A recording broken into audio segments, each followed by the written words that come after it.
Mhm.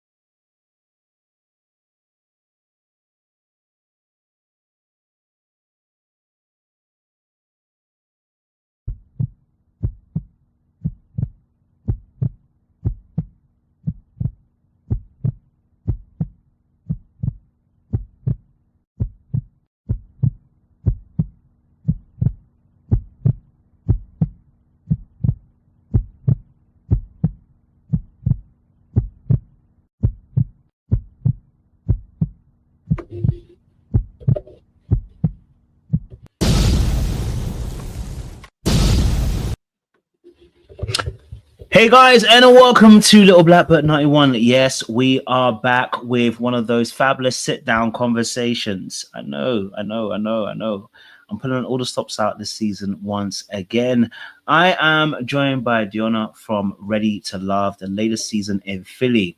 This season has gone down probably as one of the most interesting seasons, as we can put it. You know, you had a split season where we lost you guys for 4 months, it seems like, and then we got brought back, the magic again after. And you know what? I won't lie to you. Whilst the show was quite entertaining, I think the reunion definitely sparked a lot of conversations for a lot of people.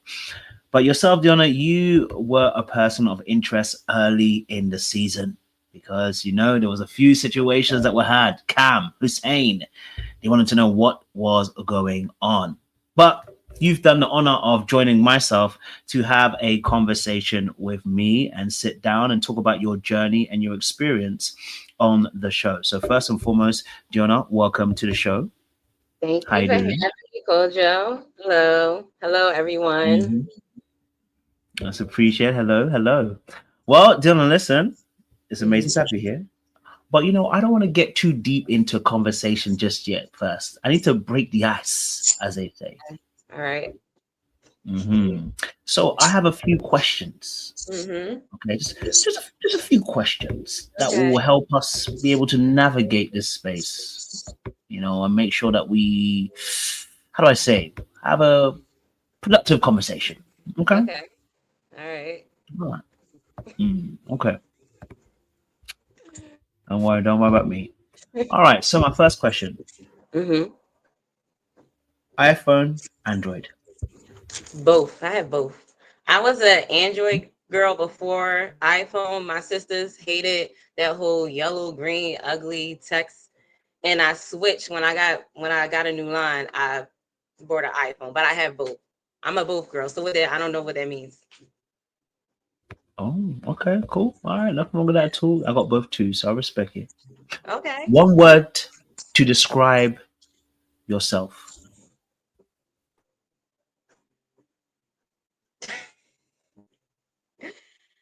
One word to describe myself, I would say integrity.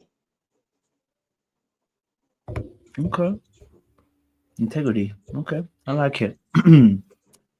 Question number three: Okay.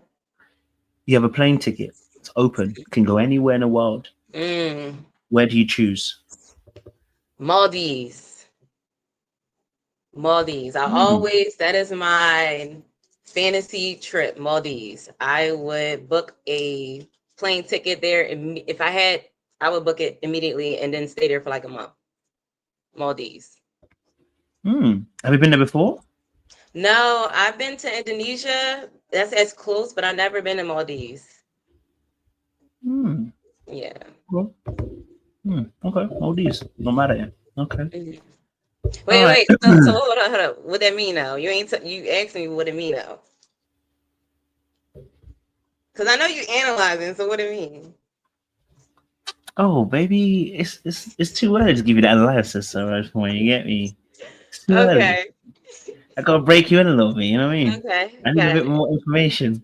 You know what I Got mean? you. All right. You got me. I got you too. All right. So, last question: Mm-hmm. chicken I hate chicken. or lamb? Lamb. I make lamb all the time. All the time. That is my go-to. I hate fried chicken. I'll eat fried chicken, and it's funny because Mm, my coworkers be like, how you eat? Anyway, yeah, I hate fried chicken. I like baked chicken. I do not like fried things. I really don't. I'm a baked girl. Okay. Hmm. Okay. I like it. I like it. So within that, obviously, is it lamb shoulder or lamb leg? Both. I baked lamb shoulder like last week. I like lamb chops a lot. But yeah, I do any lamb all day. Okay. Okay. Hmm. That Monday, Tuesday, Wednesday, Thursday, Friday, Monday, Tuesday, Saturday. Wednesday, Thursday, Friday, Saturday, Sunday. Yep. Lamb. Lamb over Mm, chicken. okay. Okay. I like it. I like it. Well, listen, you have passed. We know you're a human being. You're not AI. You're not a No, I'm not computer. a You're not a bot. computer. No, So I'm we not. appreciate you. You know what I Yes, thank mean? you. So let's get into some conversations. All Okay. right, let's get into Good. it. Beautiful Deona. Okay. Thank you. Let's talk about this. It's all right. Mhm. I actually haven't asked you the tattoos. Oh, so this is Sakamet.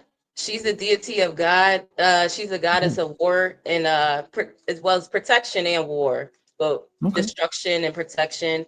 And this is just her other, to me, her other entities, her mother's side and her sexual side.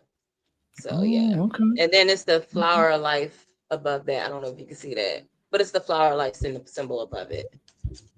Mm. So what does that mean for you then? Having that symbolism, having the woman of mother, sexual, and then the mother of life. What does that mean for you? It shows all the sides of me, to be honest. It portrays who I am. I'm very Mm. protective over my family and friends. Like if you wanted to see another side of me really bad, that would be it. When it comes to my sexual sides, I know I'm a sexual looking female, so I try to tame it as much as I can. And then you have the goddess side where I know who I am. Like Mm. I'm not really phase of what other people think. I'm really strong minded and I stand on my own. So that's where that comes in. Love it. Okay. So, Diona, Hmm. my first question I always ask people is who is Diona and what is your story? Who is Deona? Okay, we can start from the beginning. I was raised in North Philly. I'm a North Philly girl. Shout out to Nicetown. I was raised off of 16th and Weehawken. I say I was raised around the streets, but I wasn't in the streets. So I grew up on survival, learning your situational awareness, being aware of what people want before they come to you.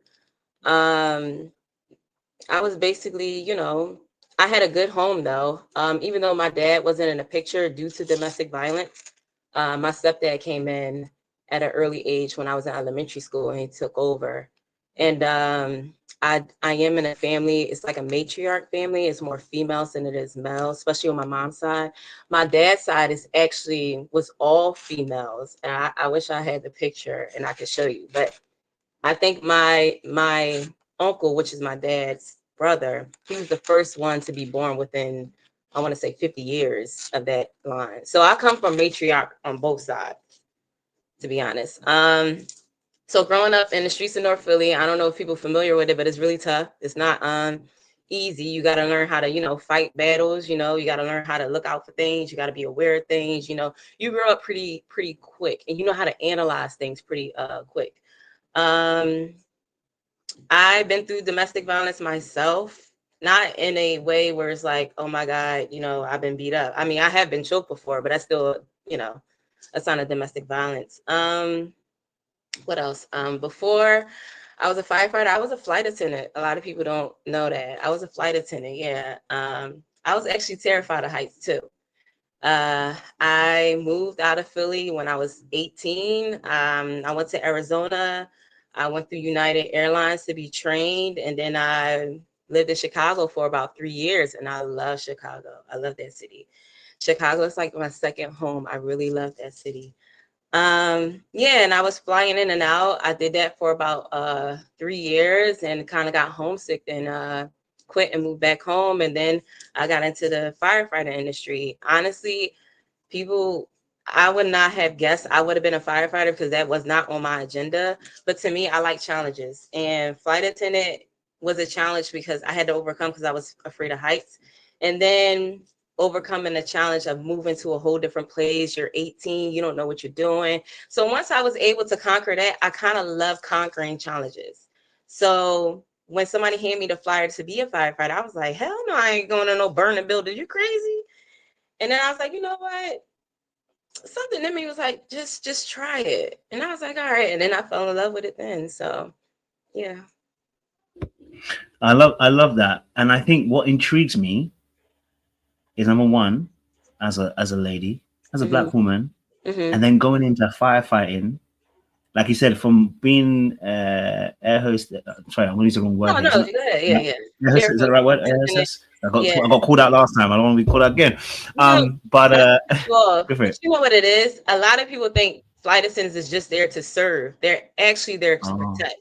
They are not there to just serve. They are the ones when shit, I'm sorry, excuse my language. When stuff is going down, you look to them to see their face expression, their body language on what to do. They're actually there to protect you, to get you out first of that airplane. A lot of people like, oh, you know, flight attendants just, you know, they're to serve drinks. No, they're actually, I would say, superheroes just wearing, you know, their little, you know, uniform. They actually are the ones that's going to be there to make sure you're okay before they're okay. I never heard it put that way, if I'm honest with you. So it's quite intriguing. So there isn't, of course, a different nature of job, but the word protection would go into both places, right? Like in the same way that you would be as a firewoman as well. So maybe the question I need to be asking is, where does the protective kind of energy come from? Growing up in a environment when it's based on survival, that's where it comes from. Like, you got to know how to protect yourself. And when you see people that doesn't know how to protect themselves, it's kind of like you want to protect them. Since you develop the skills on protecting yourself, it's kind of like, I hate to use this terminology, but it's like a caring wolf. It's like you're looking at the sheep, you know, they helpless, and it's like you want to protect them because you have that skills. You have the skills to protect them. So it's like, I want to make sure they're okay. I know I'm always going to be okay, but I want to make sure they're okay, if that makes sense. And I know you probably trying to touch on my father not being in the picture. I honestly think it was a good thing that he wasn't in the picture, and I wouldn't change anything about how I was raised. I think it's when two people are creating a toxic household, they should not be in the same household. That kid should not be raised around that type of toxicity. I believe in people need to break apart when it becomes that toxic environment.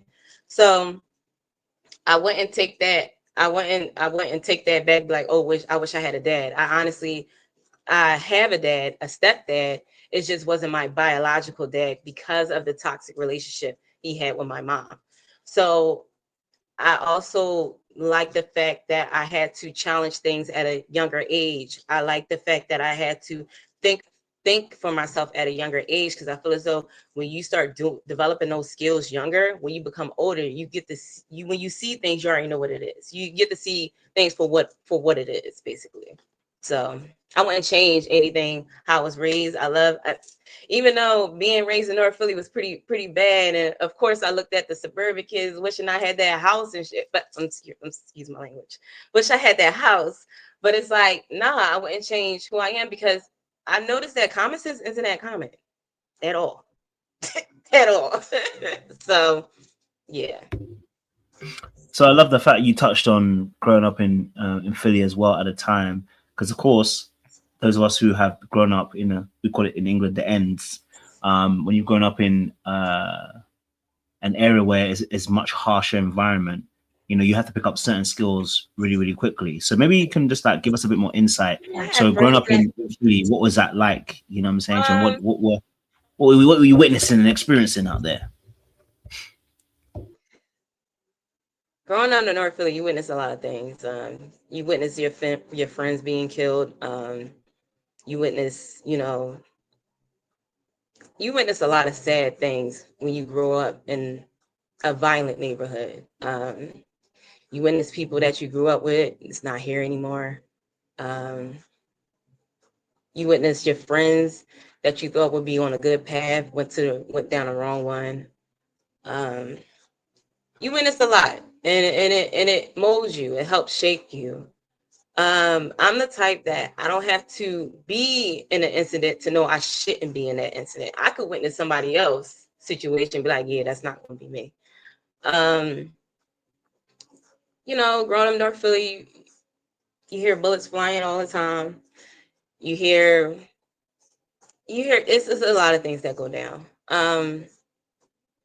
I seen a gun getting pointed to my face when I was 3. So you experience a lot of things growing up in a place like that.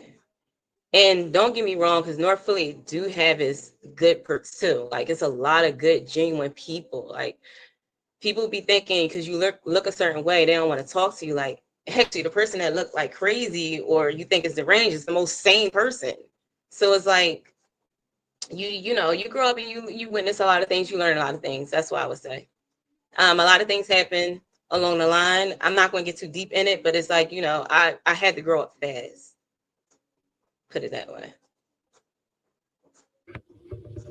Growing up fast in Philly, like you said, you have to witness a lot of different things, which does grow people up quickly and makes you see the world in a very different, unique way.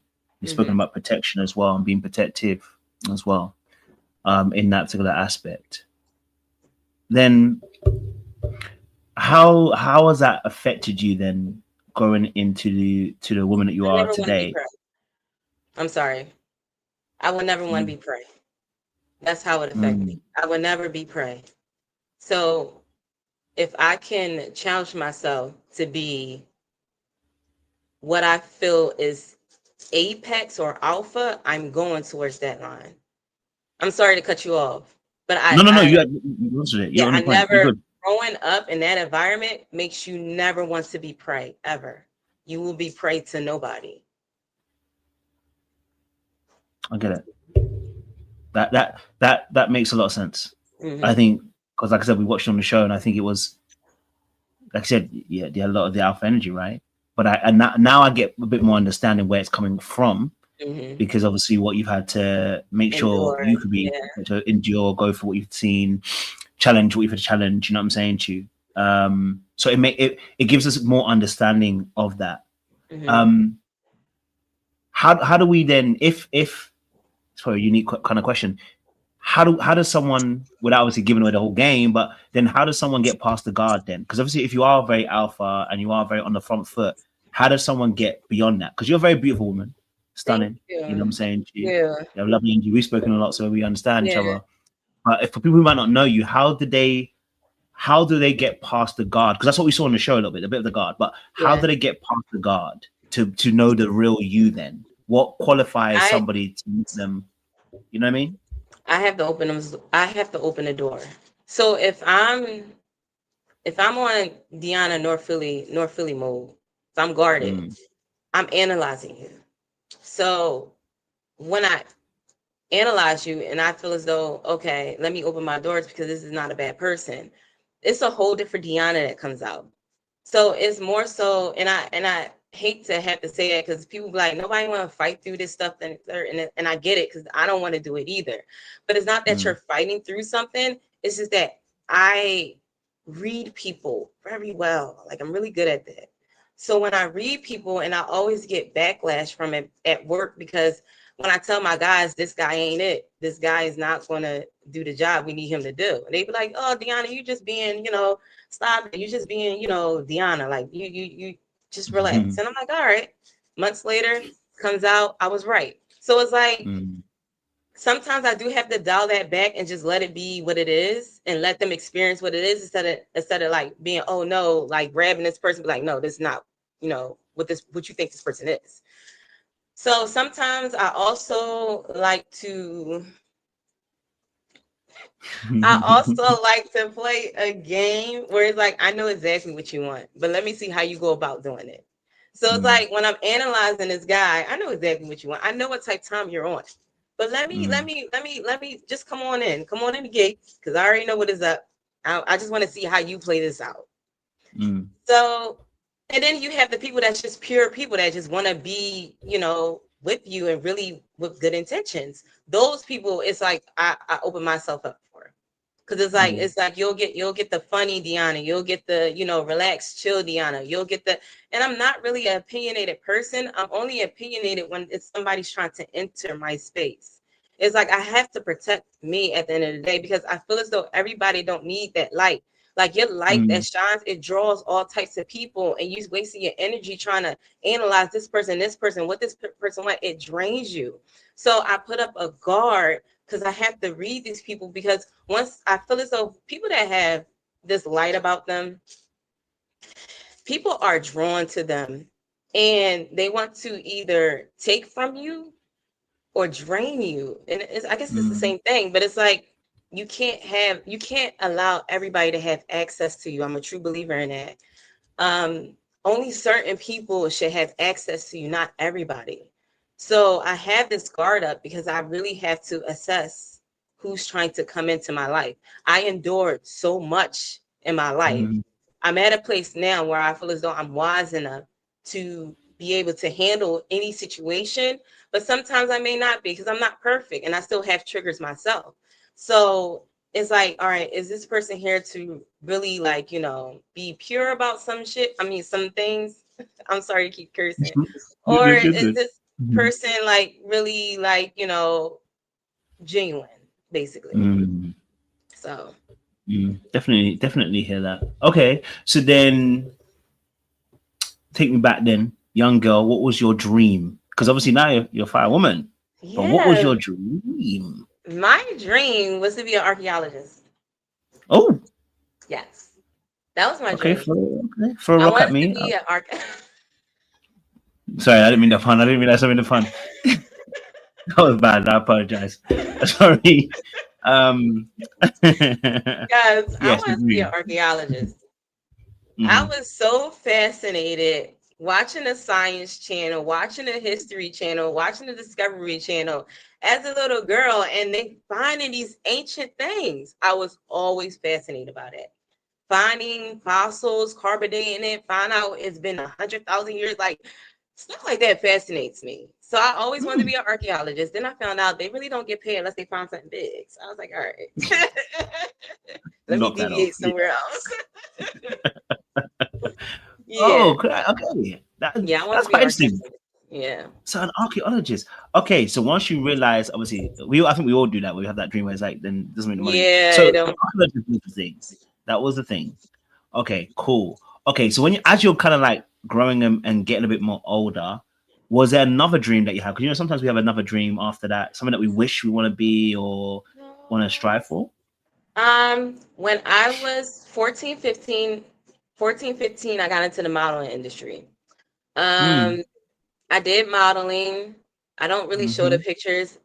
I did modeling. I did going to Sears and trying on the outfits in the catalog. Then you walk the runway, and in some malls you walk the runway, and yeah, I did modeling for a little bit, and then you got the like not hood modeling, but the guys that make clothes or girls that make clothes, they want you to model their stuff and stuff like that. Absolutely. So I did that, and I kind of looked at more as a woman when I was 15. So some of the modeling, it was like kind of like borderline, like, all right, this is a little bit. Yeah. It's like you look a little bit too grown to be. Yeah, so it's like, yeah. But I did modeling for a little bit. I looked at that like, I could be a model. And then I was like, you know what? I'm a little bit too. It's not me, if that makes sense. It's not me. It's not my makeup. What wasn't you then? Because obviously, if you were to say you're a model, I don't think anybody would challenge it. I was like really like boyish. I was like tomboyish almost. It's like, I don't know. It's not that I was boyish. And I have an older sister. She's 7 years older. So she was always into the fashion industry. And of course, I copy after her when it comes to clothes and stuff. And, we was the type family in the hood was like, my brother's outside playing with his friends. And, my sister or me come outside, be like, damn, who that? So it's like my sister was always in the fashion industry and I just copied off of her. But I'm more so of a boyish type girl. So it's like it's kind of the outside looks like me, but inside is not really me, if that makes sense. Yeah. I get it because you said archaeology, so that really told me Yeah, the yeah, difference. yeah.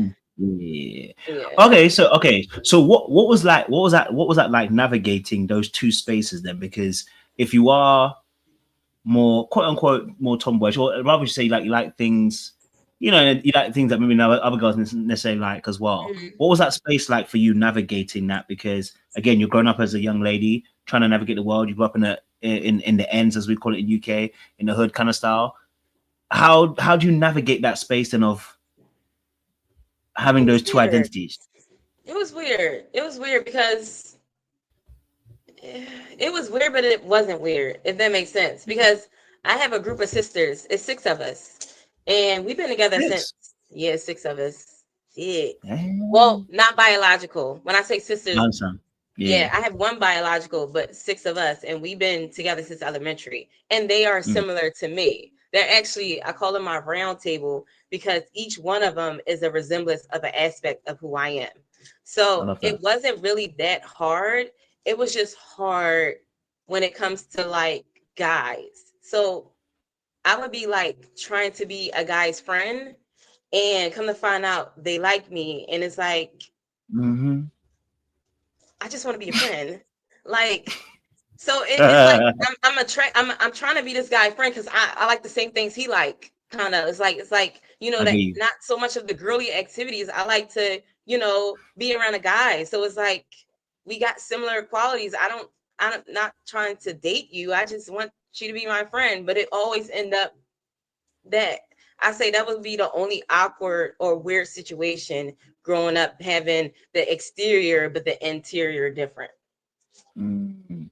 I can imagine that can cause some problems. Yeah. You know, as a young man myself, you know, you can get confused. You know what I mean? She's Yeah. being nice. Maybe she likes me. You know what I Yeah. mean? You can But get bamboozled. You yeah, feel but I me? did. I mean, I grew up. I was a cheerleader. I was in cheerleading for the school. We had what is it called? I forgot the team. The team, but basically Nicetown Steelers, and we were all kind of the same. I want to say honestly, in North Philly, a lot of girls are like that. A lot of girls are similar to Mm, how I am. So that part wasn't really hard. It was just navigating with the guys. It was like, I get you. I'm just trying to be a I'm just trying to be a friend, like Mm, not your girlfriend. And it's like, hmm. and when it comes to a guy I did like, I usually like the ones that I'm able to challenge, if that makes sense. I feel like Mm. I'm giving out too much tea, but anyway. So No, no, no. Give her the tea, darling. We're ready for it. I usually go for the guys that are more Hmm. hard to get. I didn't want the guys that's Oh, easy to get because it's feel like yes, if you're that easy to get, anybody can get you. I don't want it. oh. I Hmm. want the guys that are hard as a challenge. That be like, oh no, she don't look that good. I said, okay, all right, all right. Next thing you know, we boyfriend and girlfriend. I like more so of those type challenges. I see. So I did say something on there where it's like I like my guy to put his work first. Cause I feel as though growing up and getting the attention that I always gotten, I like being. I don't know. It's a comforting feeling where it feel like you're not on somebody's pedestal. It's a I comforting understand. feeling where it's feel like you could just take a back seat and just be you. It's a comforting feeling where it's like you're not being expected to do something. If that makes sense. So Mm. I kind of like when I have a male that put his work first and he's not focused on me. Okay, you saying Yeah. that makes a lot of sense. So okay, yeah. So you want a guy that doesn't pedestalize you and make you feel like he's made you And I into know it's gonna a be a thing of the lot of world. females and they beg, oh, why would you want that? Like, girl, okay, calm down. I mean, I get it. I think once you know once you understand the background of where you're coming from, I think you kind of Yeah, get it. You know what I'm saying to you? Like it makes a lot more sense, you know. And of yeah. course, if you are somebody who's always had people coming after you, and I say it in the most respectful way, in terms of men, in terms of attention, sometimes a lot of that attention isn't necessarily about them liking you, but just liking the outer exterior. You're not necessarily getting to know you, which I Mm-hmm. can also understand as well in that space. Okay, so because you're already on that pathway, Okay, talk to us a little bit about the dating that you experienced then, as you're growing up. Because obviously, like I said, you were navigating that world. So what Yeah. was the dating like for you? What was it? What was happening for you? Dating wasn't bad. It wasn't bad. It wasn't Okay. bad. Because I'm a homebody. So when I do go out, of course, I get male attention and want to talk to me and whatnot. And dating for me isn't bad because like we said before, I have a guard and people see that. And a lot of males see that. So dating for me, it wasn't bad because the males that I would get is the males that have the same mentality as me.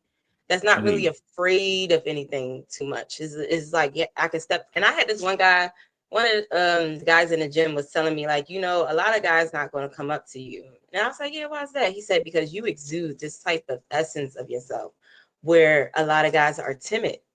They're afraid to come up to you.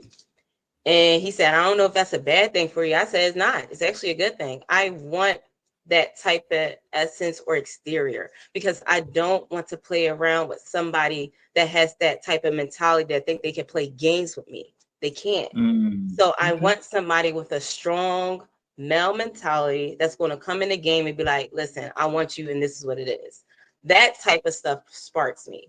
That straightforward, blunt, like, I want you, this is what it is. Not the beat around the bush. And I get it. I like to play games. I think I told Khalil, it's like Charlotte's Web. I'm like, Just locking Charlotte, people and this down. is my web. So it's like, you want to come in? I already know what you want, but let's see how you want to play this. And I play games like that, but at the end of the day, I still want that male guy that be like, step in, be like, yeah, I want you. This is what it is. This is what we doing, and take it from there. And I feel as though with that guard, it's a plus. It's a protection. Yeah. Okay. So what has been your most impactful relationship and why? Every relationship is impactful. Okay. Every relationship. No. I think every relationship is impactful because you learn. And Yes. I'm the type to stay in a relationship for years. So my last relationship was 5 years. Before that, it was another 5 years. So it's like I've been in relationships. Like I'm not new. This is like I've been in serious relationships, but it's like the dating scene is a little bit different. Even dating, I still learn stuff from guys. Like I still pick up things from them. I feel as though every experience you should be able to learn something from them.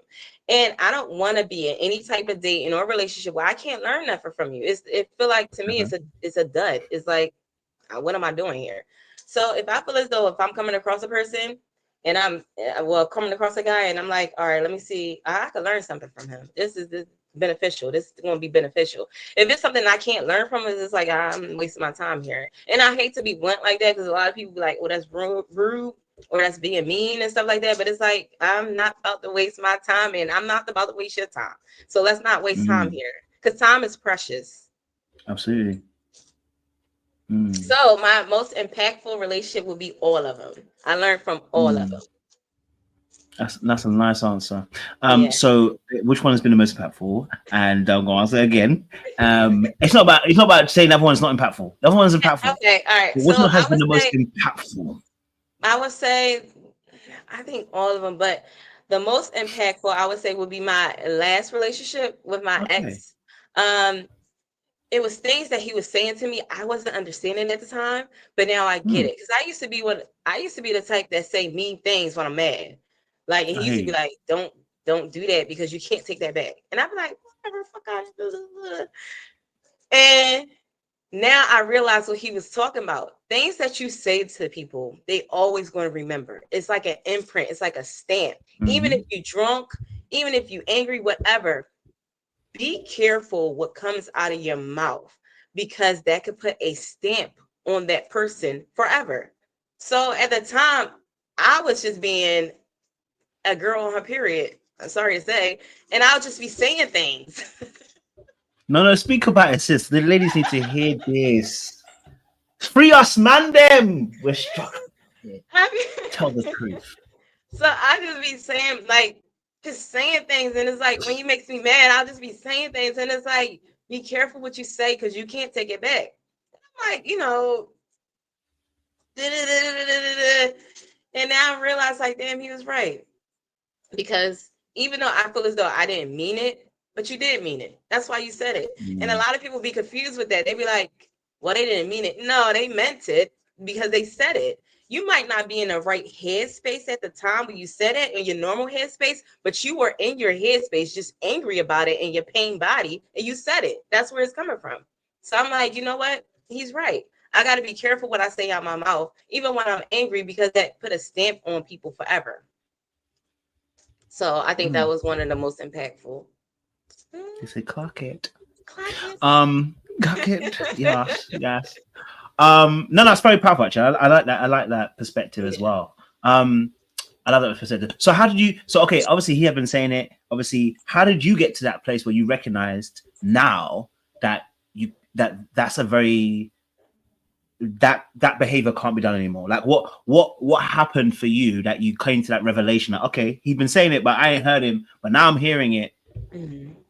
How did you get to that? How did that journey take place? What was happening? I came out of my pain. I call it pain body. I came out of that traumatized fog. I came out and healed myself. Once I healed myself, I realized what I was doing. And a lot of people be thinking they healed from things and they not. That's why I like going into challenges to see what still trigger me. That's why I wanted to go in this process, because to be honest, before I would have never went in this process. I would have never went on Ready to Love. But I wanted to see, you know, give opportunity, see what it's about, and see if I still had things that trigger me. Now, unpopular opinion to the audience, they think I'm triggered all the time, but they don't understand how it was edited and what was said. But goes to say that I want to see if I'm healed. A lot of people think they healed from stuff, but they're still not. So in order to know if you're healed from something, you got to go through that situation to see if you're healed or not. So it took me getting out that situation, healing myself, and looking for the situation as it was to see what I was doing wrong, what I was contributing to destroy the relationship. So once I started sitting back and analyzing, and I'm like, dang, maybe he was right about this, or you know, and not saying that he was perfect, because he damn sure wasn't. Let's get that. Yeah. All right, let's get that straight. He wasn't. I get it. But I could still learn from him, even though you know the relationship didn't go well. I'm still learning. I learn from everybody. I'm still learning. So when I got myself out of that trauma relationship, healed myself, and realized what I was doing, it was no longer about what he was doing. It was more so what I was doing and how I'm gonna fix that. I love that. Okay, so then what takes you on to Ready to Love? I know you say you like a challenge. That's probably part of it. That's part of it. What took you on to Ready to Love? Why Ready to Love? Because it could have been Love is Blind at this point. Well, I mean, it went in Philly, but saying that. When I was asked about it, I was like, what? When somebody asked me about it, I said, because I never seen the show before. So when I was asked, I was like, and I was in a space where it's like, all right, whatever opportunities come your way, you know, whatever is coming flowing your way, accept it. That's where I was at. I was in a place of acceptance, and I thought I was good, but we're gonna get there. So when I was asked about it, I was like, you know what? I said, what is it about? They was like, you go on a date. They basically video you going on dates with other guys and, you know, see how it works out for you. I said, oh, yeah, I'll do that. No problem. I go on dates all the time. So that's what brought me onto the show. And when I got there, we're going to get to that, though. Oh, no, you can continue. What are you going to say? You can continue what you're going to say. Follow through. So basically, during the interview process, they like telling you, they was like, yeah, what do you want? What do you like? Like they was serving, like, basically, I felt like I was at a restaurant and I was getting what I want. They was like, what do you want? We're going to find this for you. And I was telling them, laying them out the whole menu of what I want. So I'm thinking I'm going to go in this process. Okay, I'm going to date the guys that I usually date, you know, what I like, whatever, we say, whatever. And then when I got there, I was like, hold the fuck up.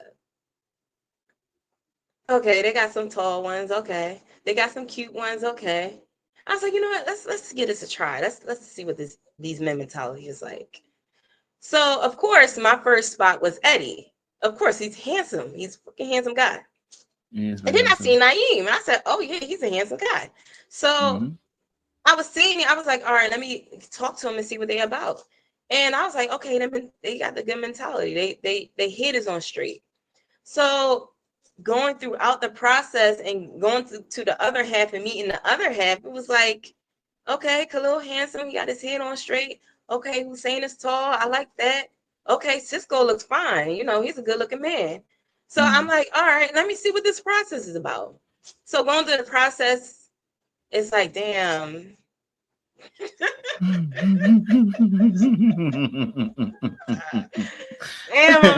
I'm disappointed. Why was you disappointed?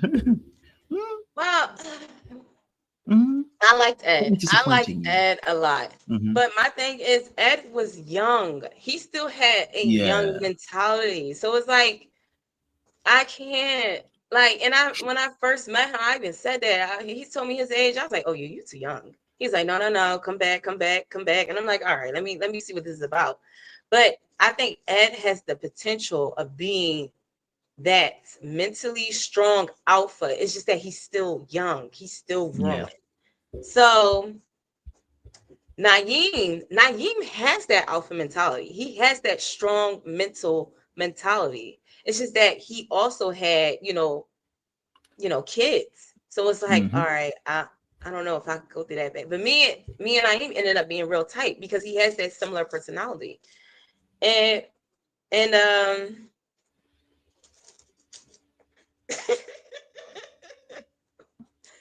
what else you want to know?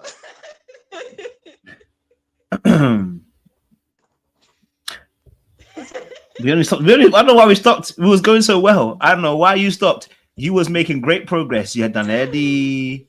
You know what I'm saying? You done Naeem. You know what I mean? Why we stop? Because then I realized some of these guys' mentality, and then it's like, okay, what did you realize? Because we need to understand. This is from your POV, by the way. Okay, so this is my experience. Let me tell you what happened to me. Yeah. So of course, y'all know I didn't like Cam. Hussein, I end up not liking at all. Me and Cisco kind of had a falling out. I would say it was my fault for that. It wasn't really due to him. Cisco told me he had a hot head, but me witnessing him being like hot head in his emotional bag turned me all the way off from Cisco. And I didn't even give him an explanation. And when an incident happened, he apologized. Cisco is actually a real gentleman. He apologized. It's just that I couldn't find it upon myself to really like sit down and talk with him and be like, yo, this is, that was my bad. But when it came to, of course, the Hussein and the Cam situation, yeah, that is what it is. And more stuff happened to make me come to this decision today. So yeah, it was some backdoor stuff that was edited out, things that was happening, and it's like, yeah, I'm good. What does that mean? We'll get there. Okay. All right, cool. So okay, so obviously joining the show. You like I said, you guys are split into two groups. So you guys get two different sets of people coming in. I want to say, obviously, what was okay. Well, you really kind of said. In fact, no, you already said that first part. We really know because you mentioned Eddie and you mentioned Naeem. So those are the first people that you kind of drawn to. Okay, I don't know who else is in your batch actually. That first batch. Wait, actually, it was Eddie. So I was drawn to Eddie. I was drawn to Naeem. I was drawn to Wayne. It was Will there. Will was funny as shit. Shout out to Will. He was just too funny though. He wasn't taking shit serious. Will, yeah. Who else was it? Oh, Jay was there. Who else? And Jay's cool as shit. Who else was it? I think that was it. It was 5, yeah, and then 5 girls. Okay, so right? wait. You said I said Will, I said Ed. I said Naeem. I said Yeah, Jay. that's your Wayne. group. Yeah. That was your group. So wait, so okay, so what happened with you and Will? Will doesn't seem like he liked you at the beginning. Will or Wayne? Sorry, Wayne. Sorry, that's a Will. Wayne. I meant Wayne. Wayne, not Yes. Wayne. Will. Wayne. Yeah. He actually really. Yeah. He did like me, and I was intrigued by him, so I wanted to get to know him. And then they cut him Mm. off, and I'm like, damn. Yeah, he did get cuffed early. I can't lie. They So come off real early. the thing is with Wayne, the girls were saying that he wasn't being like, he wasn't texting, he wasn't calling, he wasn't showing no interest outside the show, which Mm. I really didn't mind. I didn't really care, but I Why go didn't off you the care? energy. I didn't really care because it's like, you got to understand, people are working, like people are doing stuff, people are Mm. busy. So it's like finding time, sometimes you don't have that time. So I understand that. But I'm the type of person, I go off of energy. I go off of what you've given me. So if I feel as though when I'm face to face with this person and I feel this energy, I feel like this is good. This is something like, I know this dude really likes me type time. I'm going to go with that until I see something that makes me think otherwise, if that makes sense. Yeah. So Wayne said he had other things going on. That's why he wasn't really reaching out to, everyone. And I understood that. I get it. Stuff be going on, you don't have time, it is what it is. So he got cut early, unfortunately. So I couldn't see where that would have went. So yeah. Fair enough. Okay. And then obviously, yeah, we didn't see you have a connection with Jay or anything like that. So Well, um that whole I'll eat him up, like they edited that. No, it wasn't a connection with Jay. Jay is cool as shit, like as a friend. But it was the clip, mm, the first, I think, episode. They was like, what you think about Jay? And I think he's cool, handsome. I mean, chocolate. He's cool. But and then I said he's not my type. But they edited oh, that, and then they said, they said something about the gym, and that's when I was in the gym heavy, lifting weights, and they was like, what you think you could take Jay in the gym? I said, yeah, I eat him up, like, but they edit and finagle that, so it was about Jim instead. yeah, yeah. Okay, I'm hearing you. I'm hearing you. Okay, so then you get to meet. You guys eventually will merge together, and you meet the second group, right? You meet the other group of men. Now, why are your shoulders deflating?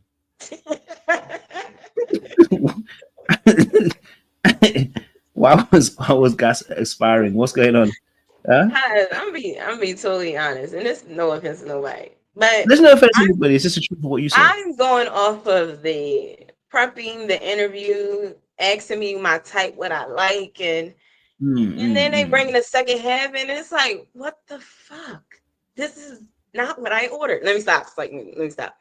I was like, I said, Cisco is handsome.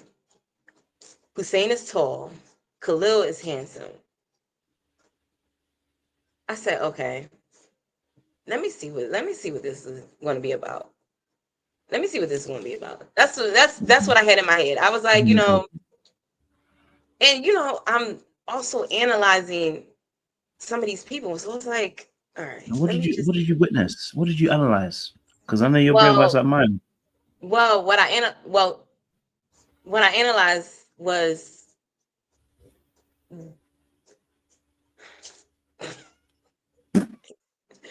So, okay, during the second mixer, I talked to Cisco Hussein. I talked to Khalil. I talked to damn near everybody. Yeah. And during my interactions with Cisco, I was like, something about you that scares me. It's like you got this like something about you just like rah. And when I was talking to Hussein, he was just giving me like, the smooth prep boy type talk. And when I went to Khalil felt honest.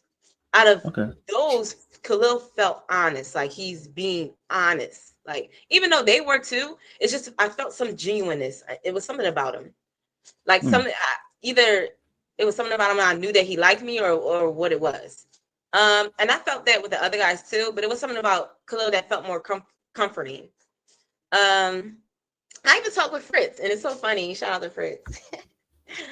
I talked to Fritz, and I was asking, I was sitting out talking to Fritz, and I was like, why you giving me your representative? I don't want your representative. He was like, what are you Oh, talking about? And I was like, you giving me your representative. I don't want your representative. Give me who you are. Because I can see what you're doing. He's like, damn, are you serious? You can see that? I said, yeah, I can. He's like, all right. And me and Fritz got a real good relationship. From that day on, me and him will be talking about deep stuff. And of course they didn't show that. They edited it out. But we would be really talking about deep stuff. So and then it went back to Eddie. I was over there talking to Eddie more, and I found, more deep stuff about Eddie, because people was like, oh no, he's being a playboy, pretty boy. Come to find out, no, me and him read the same type books. We into the same type stuff. So it's like, the facade of people and judging people off the facade is like, y'all got to get past that. Y'all really got to, like, and I get it. Some guys ain't gonna be opening up to y'all and telling y'all things, but I was able to see another side to him than that playboy side they was saying that he had. I didn't get that at all. So okay. That's oh nice. yeah. It comes to the Cam situation. All right. So the Cam situation. Yeah, because I was getting that. So, Yeah. All right. So what's listen, your witness? Uh-huh. I put a video out on my page on YouTube, my YouTube channel, about that. So basically, Yeah. we were all leaving, and production was like, go up there, talk to Cam. And I was like, I don't talk to other firefighters, so that's going to be a waste of time. I don't like wasting people's time. They was like, just go over there and talk to him anyway. I said, okay. So I go over there and I introduce myself. He introduced himself and he asked, have I seen him before? In my head, I'm like, why are you asking me that? In my head, it's like, you're trying to get some validation from me at this point. So I said, I didn't see you before. And he was like, have you heard of me before? And in my head, I'm like, why are you asking me this stuff? Like, obviously, if I ain't never see you. And then I was like, you know what? I actually did. I was at an event with some firefighters and they said your name. I do remember that because you have an easy name to remember. It's Cam. Yes, I remember that. And then, we go to talk and proceed. And I was like, all right, so, where you stationed? And he said, I'm stationed at such and such. You know what it is. And me, I'm like, got it. I said to myself, I said, okay, first of all, you should know, as another firefighter greeting another firefighter, especially at a rival station as yours, you should not be greeting another firefighter in that way. When you greet another firefighter and have to be working in the same perimeter as your company, and y'all kind of like, beef a little bit. So when you come to that firefighter and they ask you where you at, just say where you at. That whole, you know what it is, even in a joking manner, that don't sit right. That's not traditionally how we are. So that goes as disrespect. Even though he was joking, but I see through your joke. I know what you're doing. You're trying to see how much you could push, and it's not pushing here. So when he said that, and people, it's been edited because you don't see that portion of when he said that. So we continue to have the conversation, and then I'm kind of like digs, because what you just said to me is not going to fly. So I'm, digging a little bit. So at the end of the conversation, he was like, yeah, watch out for us on the street, or some stupid. And I'm like, I'm done with this dude. Like, I don't want nothing. First of all, the energy that I felt when I walked up to this dude was cocky, arrogant. Like, just, I didn't like the energy that I was giving off this dude anyway. So when he started talking and then asking me, saying this, I'm from such such, you know what it is. Mind you only been there for a second. I fought more fires at your station than you had.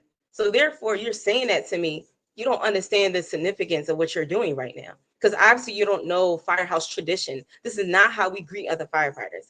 And I know people gonna go in their bag, someone say, oh, Deona, she's too deep in her job. Listen, this is between me and another firefighter, and he should know this. The public don't know this, of course, but he should know this. So, and then come to find out, after that day, I went to one of my coworkers to ask about him because I don't know nothing about him. They showed me his page. Come to find out, he follows me. and been following me. So you knew exactly who I was when I walked up to you. And I have receipts if you need them. I have receipts, yes. And I told the other girls that, because that's weird. And I told the other girls that. And then I noticed he unfollowed. Okay, we're not playing these games. I have receipts. So. Ooh. Yeah. Chilling. Yeah. Oh, and you know what? And I just want to put this to rest since we on his subject.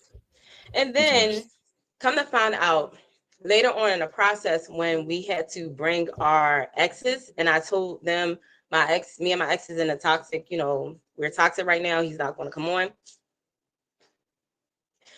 Why did I find out from another cast member that he went out his way, Cam went out his way to find my ex, to ask my ex questions about me, knowing that I told the other cast members we're toxic right now. Mind you, I don't even like you. So why are you going out your way to ask my ex anything about me? And my ex don't even barely know you. So when me and my ex got cool again, I asked him, I said, what was that about? He said, yo, I don't know what that was about. That was strange. So yeah, so that's where my problem with him comes from. So when people ask me, my relationship, that's what that is.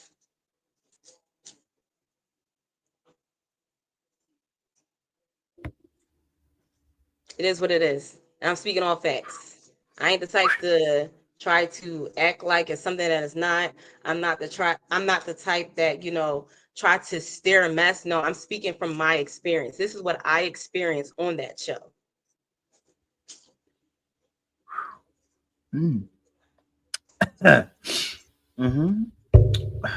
Serious things. Ooh. Okay. So we're ooh. I didn't know it was that deep. Hey. It is deep. I'm not the type to I stand on business. If y'all didn't catch anything from that show, just know that I move with integrity and I stand on business. I would never be out to sabotage anybody. I'm not into the gossip. And you can ask the other cast, other females. I'm not into gossip. I don't like gossip. I don't like, going behind anybody back, sneaking and saying anything. I like getting experience, the raw experience for what it is, face front. So when that came to my attention that he did that, I'm like, who would do that? Who would do that? And when I asked my ex is like, I barely know this guy. And when he asked that, it was weird. It's like, so you're going out your way to try to get some things about me so you could go and spread it. And it's like, dude, who does that? And even if you did went to my ex and asked about me, what is your purpose of telling that to the other cast members? Like, what was the whole purpose? Oh, so you actually told the other cast members as well the information that he found out. I found out about it. Oh, snap. Yes. And I was like, that's dirty. I would never do that to anybody. Let alone if I don't like you, I still would never go on my way to find out some things about you and spill it to other people. That's not my character.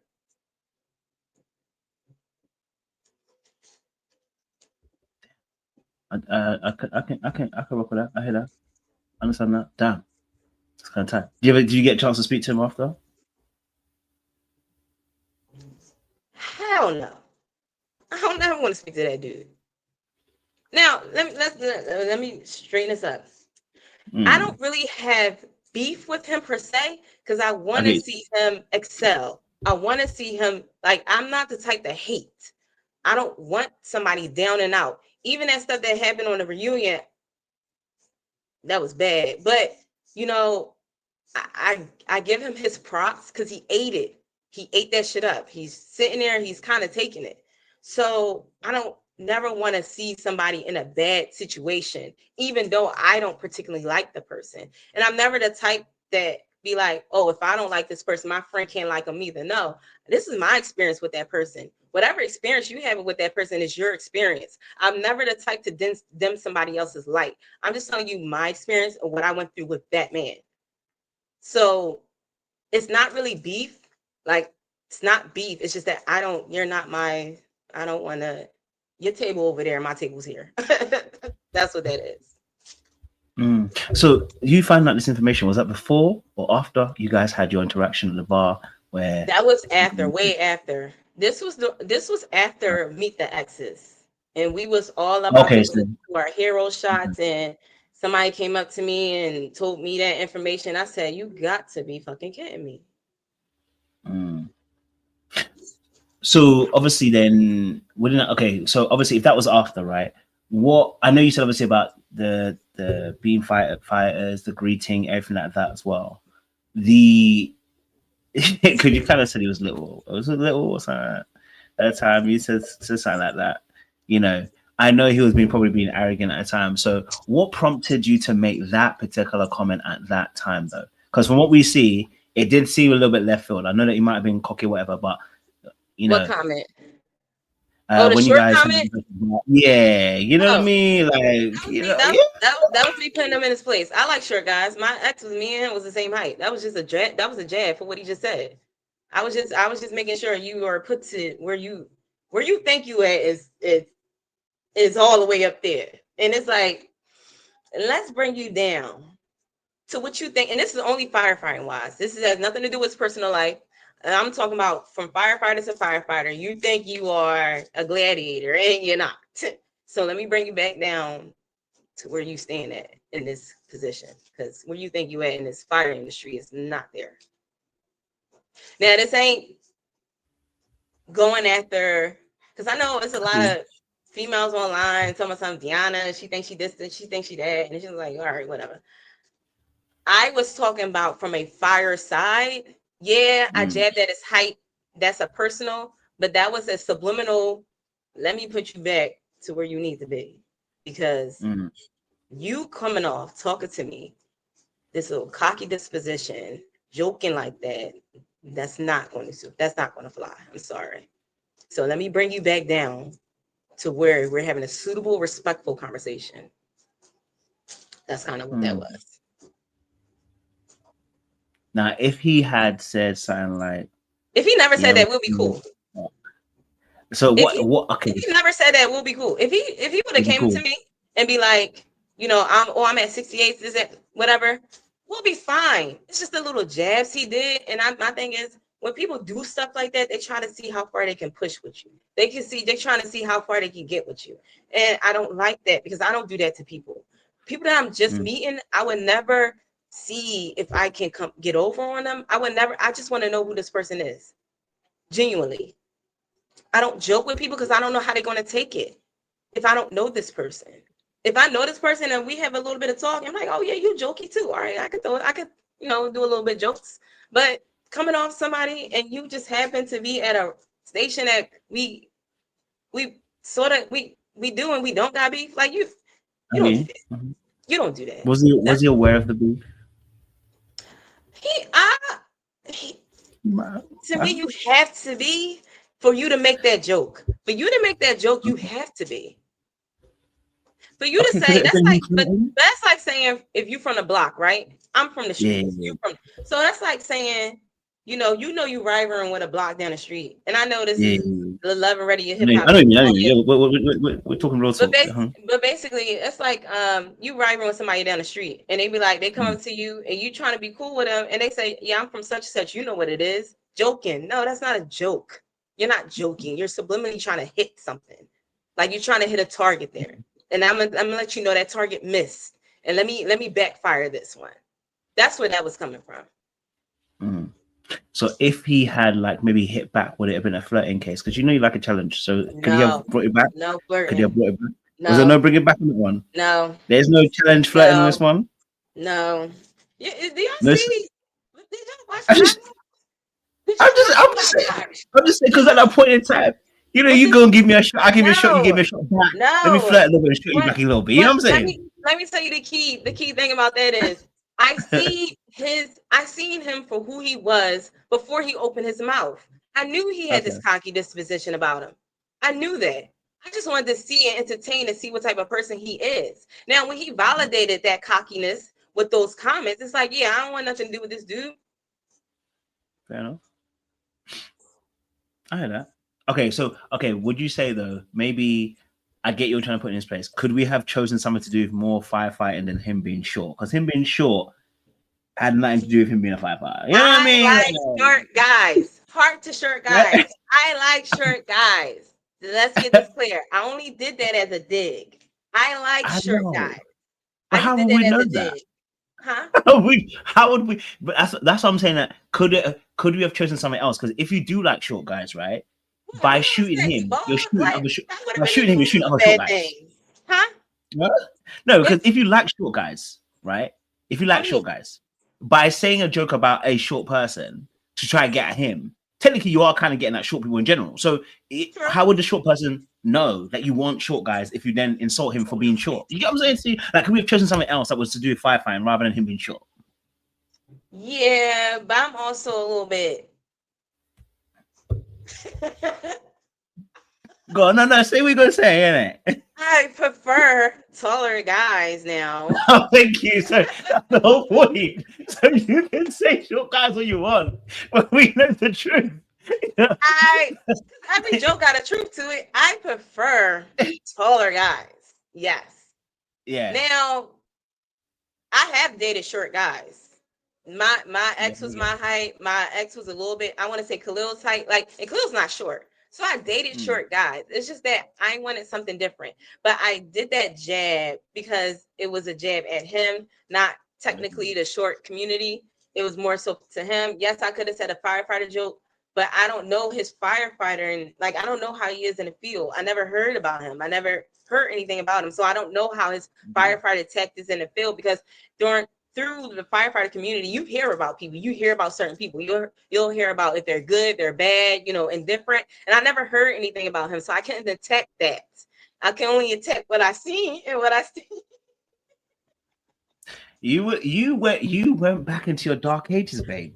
Yeah, I did. I did. And I I did. And mean, I couldn't say bald because I like bald. I like guys that's bald. So I couldn't say that. So, I'm sorry. so I'm no, sorry. wait. You see, you couldn't say bold because you actually genuinely like I bold men. do Not like that they're bald short. men. No. So you need to leave the short people alone. You don't like short people. You like I tall men. like It's okay. short guys. It's just that Yes. I It's prefer okay. tall. It's kind of like how they dig at me. They be like, "Oh, you big? All right." They and some people like big, but just not that big, So I like short. Just I prefer a little bit of height. I want to feel. I want to feel like the little spoon. I don't want to be spooning and with this little shorty, and I'm like, God damn, I don't feel. I want to feel like the little spoon. I understand. I understand. You want to feel like he's enveloping you. That's Yeah. I okay. mean, There's nothing wrong with my height isn't really short though. I mean, not that. really my height, but if he's like, 5'10", I'm 5'9", so he's like 5'10". I think my ex was like 5'10", 5'11". So if he's like around that, that's not bad. It's just that I prefer to do taller this time. I ride. You seen the horse I had? I want to be in that arena. I The saw the horse. horse Yeah, is that on a house is a big date. horse. Yeah. I want to be. Yeah, Yeah, I want to. yeah. With we. Okay. All right. Cool. I think we've done Cam well. Obviously, then talking about horses because we've now talked about Cam. We can talk about another situation that was quote unquote outside the stables. But you guys were on a nice little ride. Thank you. I appreciate that. Welcome to my little puns. I love horse You guys rides. were on a ride. You and horse Hussein. Mm-hmm. So you said, I Goliath. noticed what you did say. You said, Eddie, good looking, handsome. You said Hussein, tall. And then you said Khalil, handsome. Which for me in my ears, when I hear that, I'm not reading people that good. God damn. just because he's tall, don't mean I'm looking at his face. That's what I heard. Because you didn't mention nothing about him being handsome. Yeah, I'm going to use what you said in court. So I need to understand why that date even happened because you weren't looking at his face. So the height can't save people most days, but He is maybe a it can. nice guy. He gave off a nice, genuine guy. Like, I love he that. seemed really interested. He seemed genuine. And he was tall. And I even said in one of my YouTube things that I don't like skinny. I prefer meat. I prefer, I'm thick. I prefer my guys thick too. So, and Hussein is skinny. And granted, Eddie ain't really skinny. He's kind of like husky. So I can't even put him in the equation. But yeah, so he seemed really interested. He seemed genuine and he's tall. So it's like, all right, let me see what, this is about. And Hussein got off on the wrong foot with me before the actual date. So yeah, so and he probably don't know this either, but it was a text message. So the day before the date, I asked him because we all talk. You like, are you going on any dates tomorrow? Are you got any dates today? And you'll be like, yeah, no, whatever, indifferent. So right. So when I asked them the day before, I was like, yo, you got any dates? Because they tell you before the day before you go on a date where you got. So he said, no, I'm not going on any dates. And I'm like, all right, cool. So I'm trying to analyze who I'm going on a date with in my head. Because let me tell you this about that show. Who you say that you like, you ain't going on a date with them. You're not. So I'm trying to think like, damn, who am I going on a date with? Whatever. So I get there and it's him. So I'm like, I could have swore I asked this nigga. I could have swore I asked him, did he have any dates? And he told me no. But all right, whatever. Let's enjoy this date. So one strike. So, enjoying a date on the horses, whatever. So I was like, you know what? I want to ask him about this incident that happened at the block party.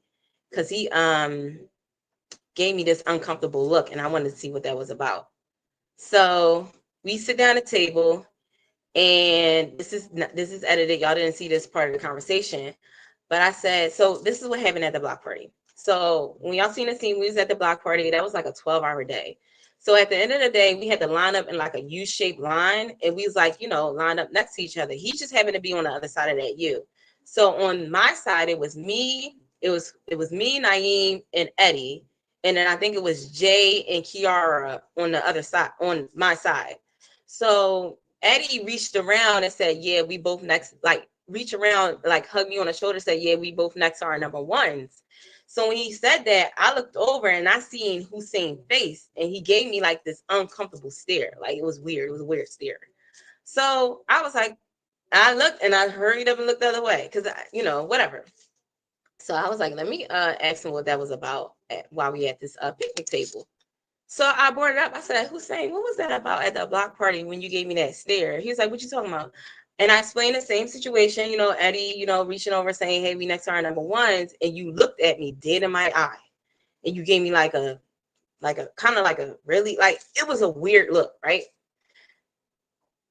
This man said, I don't know what you're talking about. I said, oh, you got to be fucking kidding me. So in my head, I'm like, so you're trying to make me look delusional. You're trying to say that you never locked eyes with me and gave me no type of uncomfortable look? But I didn't say this to him because at this point, it's like, I know what transpired. You're trying to say that didn't transpire. In my head, it's like, there's no point in talking to this person. Like, there's no point in talking to this person because obviously this person is just whatever. Anyway, so that's what made me say, I think you are the type that likes to sit on things. You don't like to tell people right away your problems. You sit on things, let it boil, and then you pop off. That's where that comment came from. And he was like, well, I don't know what you're talking about. When I said you don't know how to communicate, he was like, I don't know what you're talking about. I know how to communicate. No, because what I just did right there, what I just asked you about, you pretend to act like you ain't know what the hell I was talking about. So obviously you don't know how to communicate. And let's give it to him. Let's play devil's advocate. Even if he didn't know what I was talking about, we locked eyes. Why didn't you be like, are you talking about when we looked at each other? Like, why didn't you tell any type of indication what I was talking about? Instead, you act like we never looked at that it never happened. And I found that so weird and strange. So when I said it looks like a little, I'm sorry, it looked like I can't even talk. You look like the type that you can't communicate. And then I go in and say, you look like you sit on things, you let it boil up and then you pop off. And he's talking about, I don't know what you're talking about. And it's like, all right, whatever. So then I felt me analyzing people, I feel as though he was kind of upset where the conversation was going and how my whole demeanor, because one thing about me, I can't hide how my facial expression. I can't hide that. Like, it's just is what it is. So I think he's seen like my whole demeanor or whatever starting to change, and it's like it looked like it was a rat. So, but we're still having conversation and stuff like that, and we, talk about we on communication, and I, say, I don't like, communicating at work, which is my preference. Audience is my preference. So I don't like communicating at work. I'm really focused at work. I'm listening out to the radios. I'm listening out for other jobs that's going on in the city. I'm listening out for other shoe runs that's going on in the city where my perimeter company is out, knowing that we're going to be first in. And like I'm multitasking. So I really don't like boo loving while I'm at work. So when I said that to him, and he said, well, you should compromise.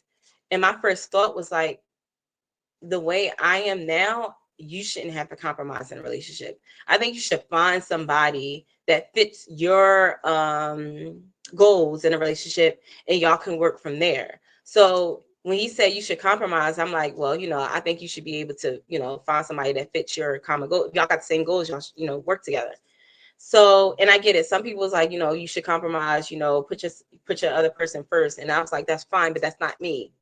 So when he said yeah, you should compromise, it shouldn't matter if you're, I mean, you might have to run that clip back, but I think he said something like it shouldn't matter if you like fighting fires or working at a desk, because I said it's not like I work at a desk. And then when I said that, I was saying it's not like I have my phone right by me sitting at a desk and I'm on a computer and I'm answering phones. Like, I am out on runs, like I am doing stuff. I'm not readily there to pick up my phone. So, he was saying, it shouldn't matter. You should be able to, compromise and make time for your loved one. And I said, which was edited and find out he said it later. I said, honestly, I'm the type that like to save all that stuff. And when I get home face to face, we can converse. We got something to talk about. Hey, how was your day? Because if I'm texting you, what you doing all this all day, we get home, what we talking about? Like, I like to do face to face. That's kind of how I am. So, and then he made a comment saying, what if you dealing with a man that put his career first? And I said, I love that. I love men that put their career first. I love that because he's bringing home the bag for his family. We all eating. If I'm supporting him, putting his career first, we are all eating. I have no problem with that. I have no problem. And this might be, audience might be against me on this, but I don't mind a man putting his kids, if he have kids from a previous, I don't mind putting his kids and his career first. That would have been my problem with Naeem. Naeem has a lot of kids, and I'm the type, I don't mind coming behind them. It's just that you got too many to come behind. So it's like, I can't deal with that. Now, when it comes to a man having a kid, I get it. I'm not delusional. I'm very realistic. I live in reality. When somebody have kids, that kid is first. And if somebody got a career, that career is first, because that career is bringing home the bag. Why wouldn't I want a partner that we both put in our careers first and we bring home a bag? Why wouldn't I want that? And I get it. The whole traditional, style of, put your woman or your man first. I get it. I get it. I get it. But in today's reality, I rather a man put his career first. I put my career first, because I feel as though people get so lost in putting the other person first. It's like, that's all you got. It's like when that person leaves, it's like you're so distraught because that's all you got. You put everything into that person. Instead of, no, you having a life too.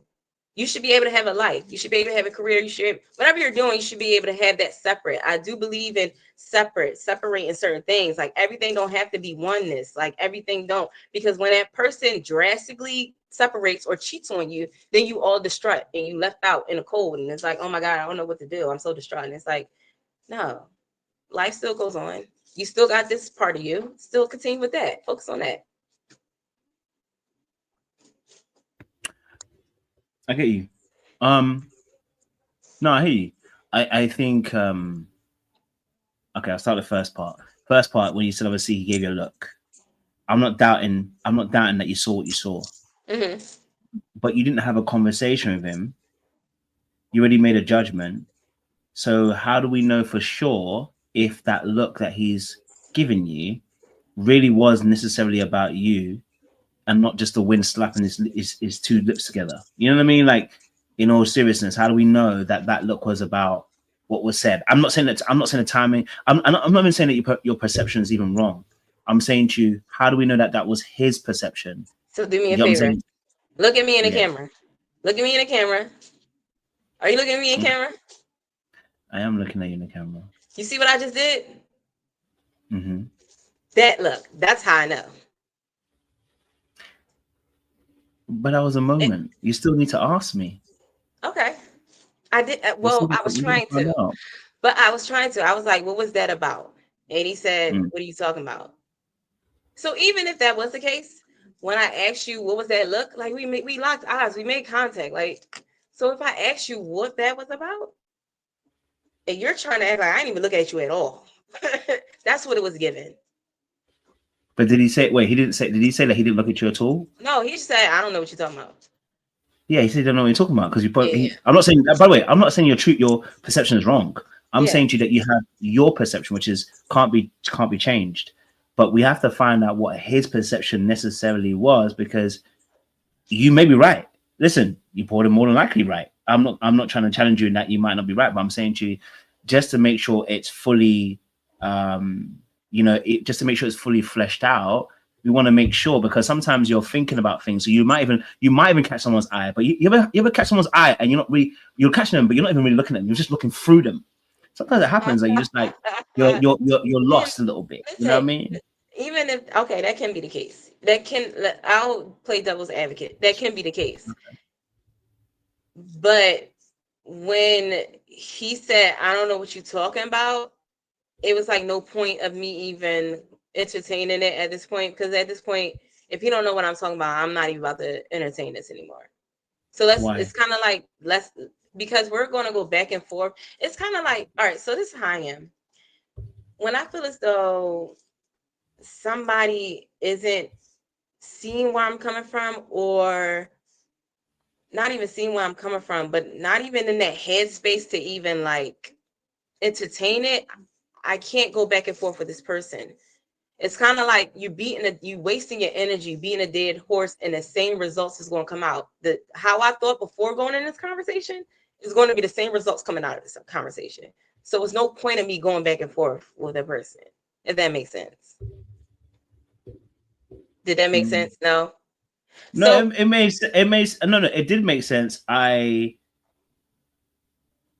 just saying, obviously, like I said, because he said he didn't know what you're talking about, and I'm thinking about best practice. That's why. So it's not necessarily to say you're wrong. I'm saying I'm thinking about best practice. When if someone says I don't know what I'm talking about, right? My best practice is to say, okay, well, this is what I'm seeing.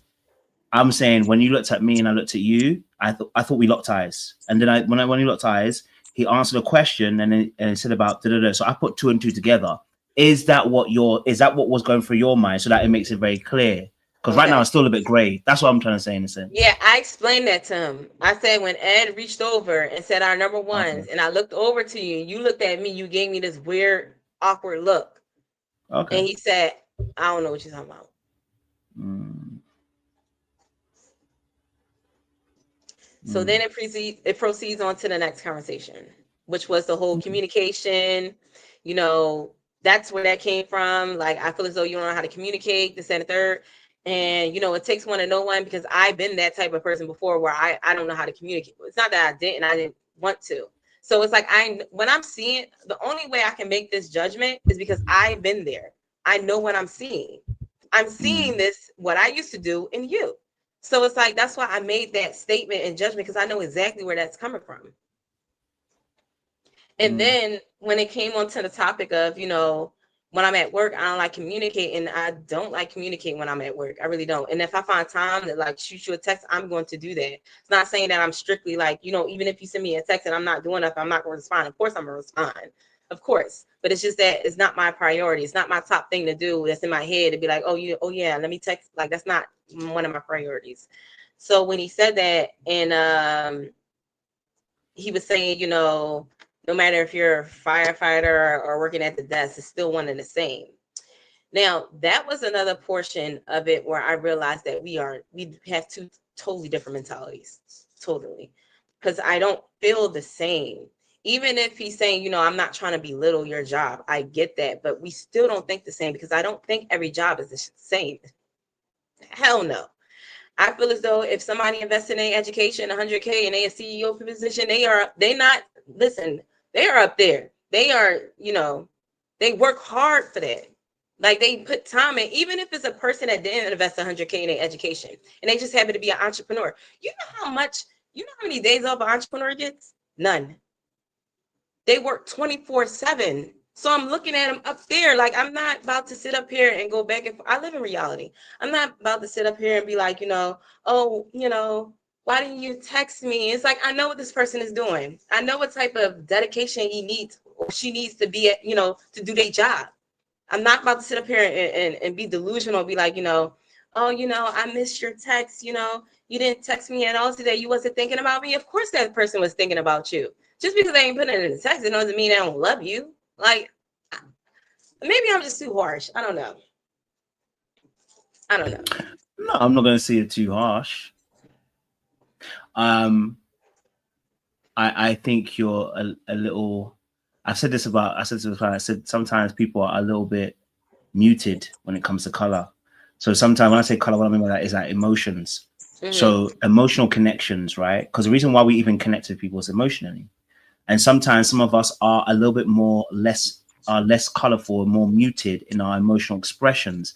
That's true. That usually can also be that you are, as we already know, a bit guarded. So you are guarding your time. And that's what the person's also feeling from the other end, that although you're saying you won't text in the middle of your work, which we totally get, because some people have workplaces where you can't even text. What you gonna do? There's nothing you can do, right? Honestly, you're not allowed to have a phone with a job. And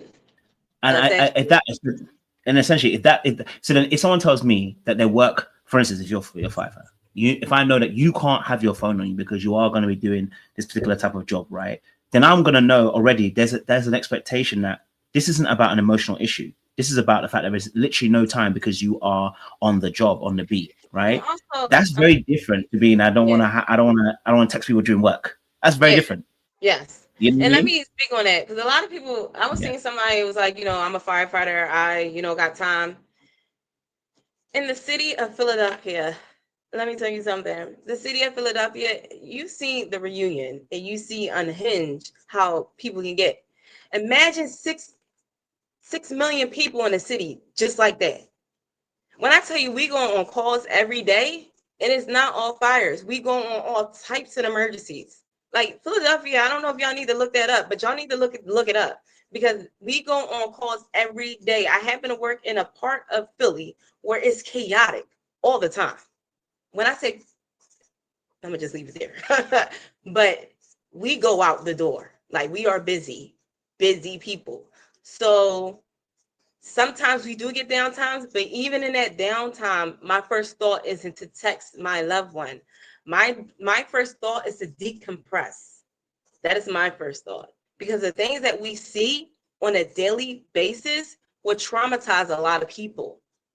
And people don't understand it about firefighters. They see us, but they don't know what we really be seeing out here and what we really be doing out here. So I get it. People that's in volunteer companies that just, you know, sit in their station all day, I get it. They got plenty of time. But when you work in a major city with major stuff happening all the time, we really don't have time. Not only when we do get time, we out here training.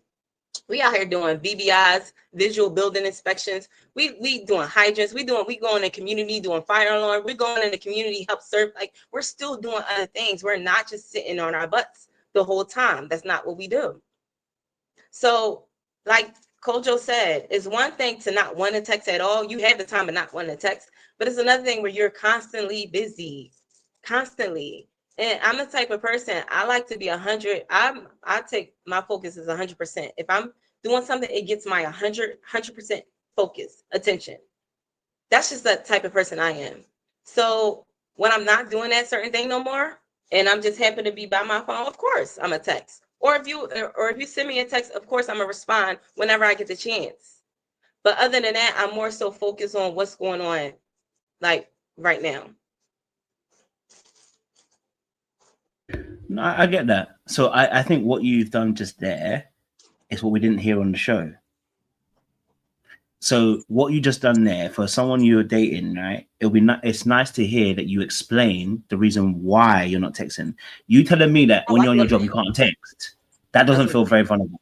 You get what I'm saying to you? Mm-hmm. Like if you just tell me that you're on a job and you don't text, that no, when you just explain that, hey, even in the downtime, I'm trying to decompress. That's why it's difficult for me Oh to want yeah, to I did. text, difficult in I that didn't say space. that. Then Yeah. we understand. We can go, oh, okay, cool. It makes sense. Even when you're at work, it's not really downtime because you're having to process what's actually gone on. Then someone can actually have more empathy and really be drawn to you, because all I heard was the same thing I heard from, I think, last season when someone else said the same thing. When I'm at work, I don't text. It's like, well, that what you're actually really saying is you're not going to text. And that's what you're saying. That becomes invulnerable because you're unwilling to share the reasons why. But when you did just what you just did then, that was very vulnerable. You shared the aspect of us so that we can understand it. Oh, when I'm at work, I might have downtime, but actually in that space, the things I'm seeing, like I'm not even present. So when Mm-hmm. I'm home, you've got me all the way. But when I'm at Mm-hmm. work, that's why. Because if you just see it as because of work, then it looks like you are trying to use work as a shield to keep Mm-hmm. emotional distance from yourself and another person. Mm-hmm. That's why I'm saying that what you just explained was very powerful. We just now I can be like, oh, okay, cool, I get it. Mm-hmm. All right, you know what I mean? Like I can rock with that. You're gonna be at work for the next 8 to 12 hours. I understand you may not have time. All right, cool. I Mm-hmm. can now situate myself and go. I now know mentally I'm not going to be having to message her at that time because I know I won't see. I'm not going to get anything back until maybe after, and that's fine because now I know, not just because of the job or not because you're not being emotionally connected to me. It's simply because you need time as well. So I hear Mm-hmm. it. Definitely hear that. It's making sense in that part. Okay, Okay. cool. Now I get where you're coming from. Now the part that I need you to explain is how the hell did we get to the point of you and Hussein and then saying about his job and your job not being the two same? Because it sounded real classes at that point. What was going on? So when he made that comment, I don't know what that was. I guess he was feeling as though I was putting my job over, because I don't know what he does. I really don't know what he do. So I didn't put his job in the conversation. But when he said, when it comes to, this job is just the same as this job, I don't know where that came from, because I never compared my job saying it's more important than yours. I was saying that it's very important that I keep my attention and focus when I'm at work. So maybe he got off on, oh, she think her job is better than mine. And it's like, that wasn't the case at all. And I get what he was saying. It's just that I don't find, because he said something about, what if a guy put his job, before you? And I said, hell, do it. I support you. I'm going to support him. Bring home the bag. Like, come on, our family. How are we going to build generational wealth if we just worried about each other? No, you want to work? That's what we focus on. All right, cool. Let's do it. It honestly, it felt like he was trying to dig for something. Like he was trying to go back and forth. And I'm not the type to really go back and forth. If that's what you believe, that's what you believe, and it is what it is. There's no bad feelings or harsh feelings about it. So I feel it's like he was trying to dig for something, because I could correlate that and say that, when it comes to respect, I treat the janitor the same respect as I treat the president. Like it's no difference. Just like when it comes on this camera, I'm the same way out off this camera than I am on the camera. It's no different. So I get what he's saying when it comes to that. But when it comes to comparing jobs, and I guess he was trying to, because I seen something that came up where he was like, I'm bashing blue collar people. I am a blue collar worker anyway, but I'm bashing people that sit at their desk, and it's like, no, that's not the case. Oh, I was bashing the 911 dispatcher, because he did say something in there where it was cut off, saying that the 911 dispatchers are just as important. I said yes, they are, but they're not going inside these burning buildings. They're not going inside these 302s where guns is involved, shooting is happening, and you almost got shot. They're not physically putting themselves in these positions. And I get it. 911 dispatchers are very important. They calm the scene down. But it's another aspect where I'm saying that it's very important that I keep my mind focused on what's going on right now, because I'm about to go inside these situations. It's one thing to be on the outside, on the phone with the situation, but it's another thing to actually be in the situation where you got somebody that called for suicide saying they're going to do it, and next thing you know, a gun just went off in the house because they actually did it. It's different. So that's why I was trying to explain to him that I get it. 911 dispatches are important, yes, but it's another entity to that where the people that they call, which is us, that have to go inside these places and really deal with these people face to face. Okay, I hear you. So you're saying in a sense that the conversation came up as a context, because it sounds like there's a different context, obviously, from what we've seen. This one was edited. This wasn't on camera. But it was listen, y'all got 5 seconds of a 30-minute conversation. Okay, I get you. Because obviously, like, just because obviously Hussein, it seems like Hussein took it there. You know what I mean? Like, it seemed like Hussein took it that way, though. Even though it was edited, would you agree that Hussein took offense to you making the comparison? Yes, but yes, I would say that. Yes. Okay. Yes. Fair. Yes. Because again, so I'm hearing your side of things. Yeah. And I get it, what you're saying, and you're right. Listen, right, we're not going to put on the same level, because you are actively being a participant in a very dangerous environment, right? Which you're interacting with things that will cause trauma. Let's just be honest, right? So we're not going to put the two on it. It's like saying someone's a doctor and saying somebody's on the phone for the ER. Like if saying on the phone for 911 dispatch as well. It's the same thing, right? They're not necessarily comparable in that sense. I think the way, like I said, maybe it's just, again, maybe it isn't edited, but the way it came off to us is like, although we understand that your job is very important, and you say you respect, it's a bit like the short comment thing again. It's like you said the thing about short people, like you care about them, but then you made a joke about short people. So it's like, then it's like people go, you know, I know you say you respect every profession, but do you? You know what I mean? Yes. That's what it sounds like. You know what I'm saying? Yes. I respect everybody's profession, but I also live in reality. Whereas, like, when I say it's not like I'm at a desk and I can answer the phone right then and there, I'm actually going in the trenches in these environments and putting myself at risk. It's one thing to be, you know, I'm in a safe space right now. No, nothing's going to happen to me, right? And it's another thing that actually taking yourself out of that safe space and being in this environment where something may happen to you. That's why I was trying to get at with that. No, I get it. I'm hearing you. And I wasn't throwing any shots at anybody working at a desk at all. I was just saying that I'm not available to pick up my phone and be like, hey, I'm at a desk right now on the computer, right?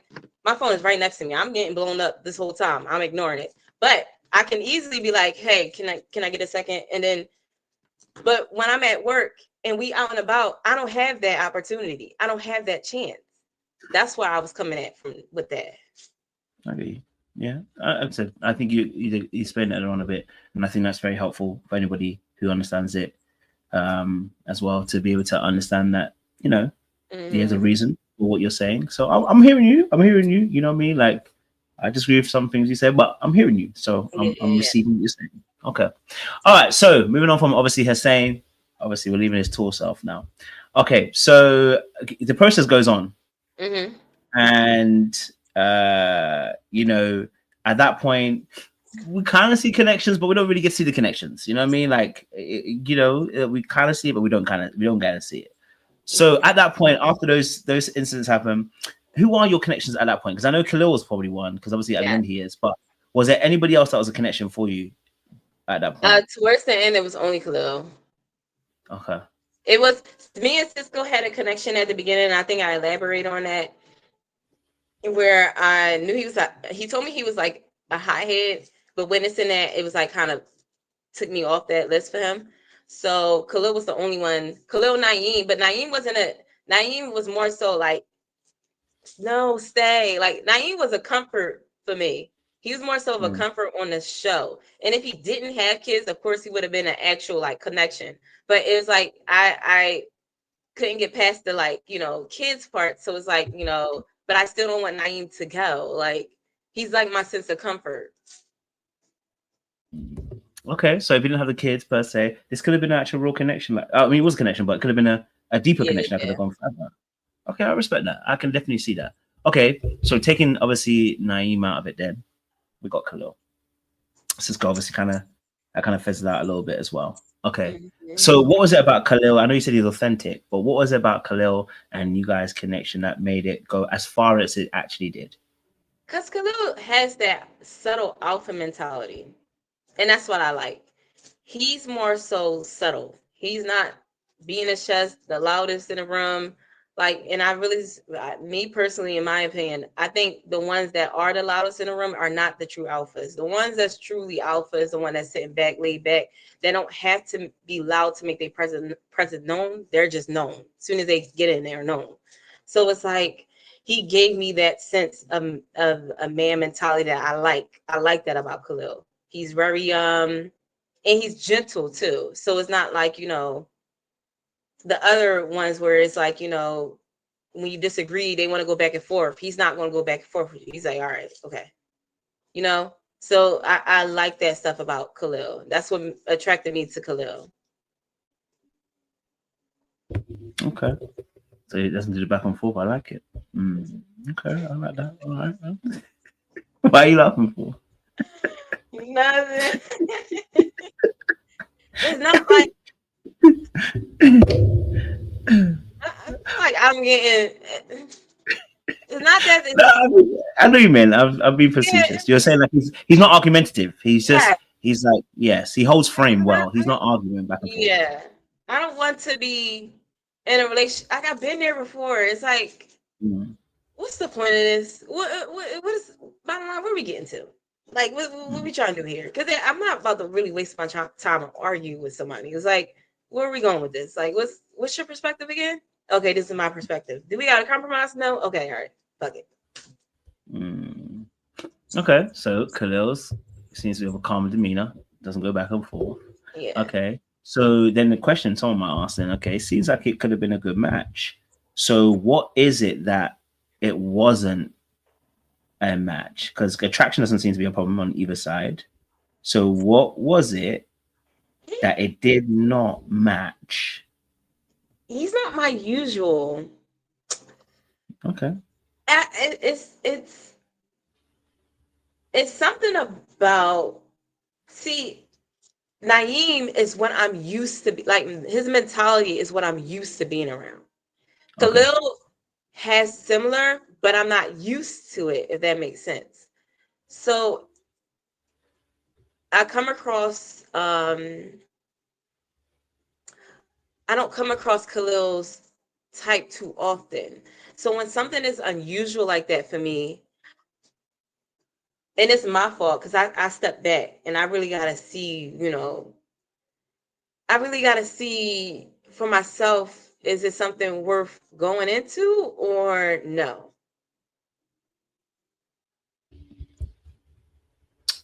You know what you're afraid of? I'm traumatized. I ain't gonna lie. Because we're so traumatized. I ain't even gonna lie. I'm traumatized. I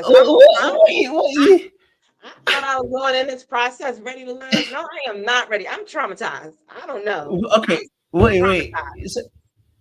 Okay, so what got you on this? So what was happening with you at that time, so we can understand? Because this gives us a bit more insight, and I respect that because you're giving us insight to make us really understand your position. Because it seemed like Khalil seems to be, like you're saying, Khalil sounds like the right kind of guy. Like he sounds like the right kind of guy in terms of mentality. He is. You know what it is. You know what it is. Yeah. You know what it is, and it is me.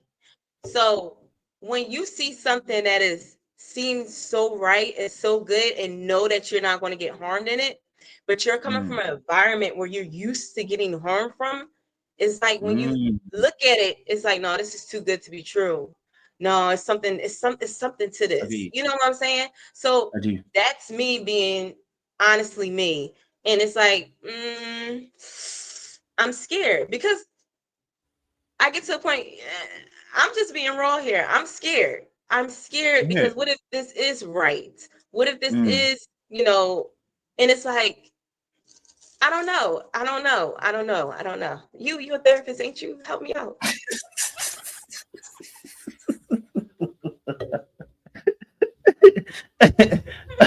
I'm just loving the self-reflection because I think most people wouldn't even come out and say that. You know what I'm saying? Yeah, I'm scared. I'm honestly scared. You know what it is? because I'm not used to that, so I'm kind of scared what that would be like.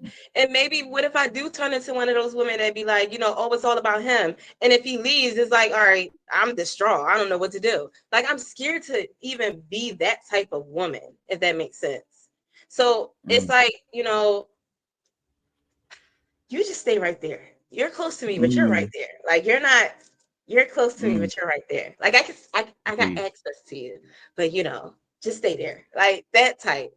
So it's like, You're making I'm sense. I'm scared of falling. Yes, Yeah. because a punch that you don't see coming is much more scary than a punch you do see coming. Yes. So I much. understand. So much. Okay. No, Yeah, I do get that. I this do show get that. traumatized me, though. I ain't gonna lie. This show It traumatized will do that to you. Your life will do that to you in general. So I understand, and I'm really processing what you're really saying. Then, in that sense, so the question I got asked, which is a very, very, very penetrating, very deep question, then is: do you feel? And I'm going to use this word intentionally, so it might be a very vulnerable question to answer. Do you feel worthy of that kind of love, though, where someone can love you and love you for you and be safe, be sexy, be friendly, be your everything that you've ever wanted? Do you feel worthy of that type of love coming into your life? So I know you want it, but do you Yeah. feel it within your soul that In way, my that you feel soul, worthy yes. of that? Okay. Yes. In my soul, definitely. But my flesh is different. Okay. My soul, yes. When people might not agree, but I'm very a good person. When I say I'm truly am, like, I would take the shirt off my back. I'll help somebody in a heartbeat with no problem. But my flesh is different. I always want to see what else. I don't want to feel like I have to settle. I get you. So before this journey, I was like, yeah, I'm ready to settle. I'm ready to find my one. I'm ready to find, like, I'm ready to settle. I'm ready to, just be one with somebody. And then during the process, I was traumatized, like, this can't be what is out here. And then it's like, now I feel like I want to search again because I need to wash myself of what I just went through. I need to find, which I have. I need to get washed in this bath water of men because the bath water over here was pissy as fuck and I'm traumatized. So I need to go over here and cleanse this off of me before I be able to settle and be ready for a relationship. Because even the tiny things like that, like going through that process, it was like, I'd never seen the show before this. During the show, I try not to watch the show because I didn't want to have any expectation. And I just want to be me, if with my experience. But being a part of some of these guys, and it's like, I don't usually be around these type of some of these guys on my day-to-day basis. Cool. Like the guys that I'm around on a day-to-day is stand up gentlemen, like, and not saying they were gentlemen, but it's like stand up type guys. Like they're not about to sugarcoat anything. They ain't about to fake no relationship. They ain't about to do none of that stuff. Like they just raw. That's just them. So being in this situation where I got, I'm having a little bit of difficulty with some of the guys, and it's like, and then not only having difficulty, but some of the things they're doing, it's like, guys do this. I mean, guys do stuff like this. Like, I'm not used to that. So and I take this back being traumatized, because even with the exclusive that came out with Hussein, they edited that mad because it's like, this man blew up on me like Rose did him at the reunion. But somebody made a whole YouTube video about, the review on that. And he goes to say, oh, good review, knowing damn well what you did in that take. When I say blew up, we was sitting there having a conversation. He was up for deliberations on what, the girls saying, you ready to love or not. And we're going back into the horseback ride and picnic, and we're talking about that, but we still don't see eye to eye on that. So it went quiet, and all of a sudden he blows up, he pushes his chair, gets up, check please, and storms off, says, get this fucking mic and shit off of me. I'm done with this. I'm out. And I'm like,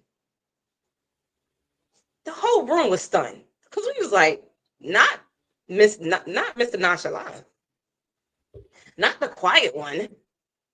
I said, ain't no way this is happening. I said, this is childish. And when I said that, he was like, oh, this is childish. This is childish. I said, now you trying to use my words to justify your actions. That's not going to happen. So I sat at the table quiet, but we was all stunned and couldn't believe what just happened. And the fact that Oprah didn't edit, the fact that Oprah didn't put that in is crazy to me. But anyway, and I was talking to the producer, and she's like, "Can you carry on?" I said, "Yeah, I can carry on, but this is mad awkward. Like, I don't even want to sit at this table with this man no more, let alone be in this process with the same person, because the person that was being represented, the representative of him, is totally drastic from what I just seen. Like, he literally blew up, and it was no need for it. And I never had a man blow up like that on me since teenager, and I didn't even say anything. And when they said for him to sit back at the table, because I guess he was in timeout, woosah, whatever, he comes back to the table like, Deona, can you proceed? I said, yeah, I'm grown, I can proceed. And they was like, all right, Deona, ask him why he did that. And I was like, why did you do that? He said, do what? I said, what made you jump from the table, push the chair back, get up, yell, check, please, and say, get the shit off of me, I'm done. What made you do all that? He told me something, oh, you was ignoring me. I said, we were sitting here awkwardly quiet at the table. Obviously, we wasn't seeing eye to eye. We sat here at the table. We were being quiet, and I was texting on my phone. I was not ignoring you. Wasn't saying anything. He said, yeah, you was ignoring me. I said, you know what? You're right. I'm sorry. You're right. Because I'm not about to argue with this person. To me, this person is crazy. I'm not about to argue with this person no more. So I was like, you know what? I'm sorry. You're right. And we continued with the conversation. They asked us how's going to be at the house with us. And I said, to be honest, I'm going to be uncomfortable, mad awkward. Like, I'm not going to be comfortable. And he said, no, we can get through this. You know, we grown and stuff. I said, yeah, but I'm still going to be mad uncomfortable. Because what you just displayed right there was so unexpected. So unexpected. I don't know how you are if something else was to come out and what your reaction going to be. Because that shit there was drastic. So when I say this process was kind of traumatizing, yeah, because I'm not used to these type of dudes. Mm.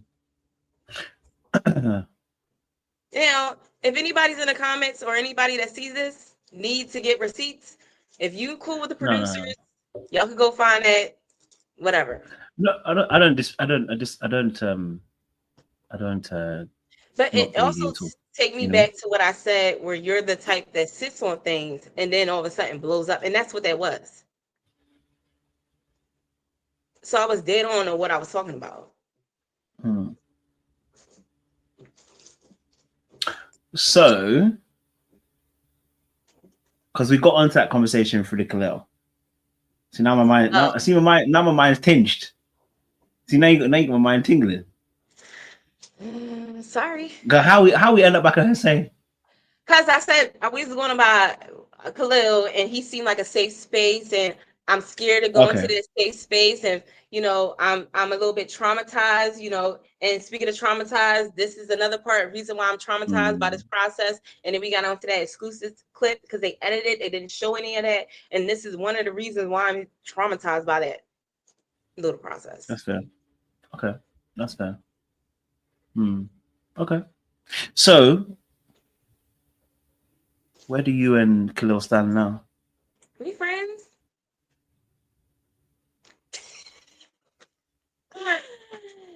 We friends?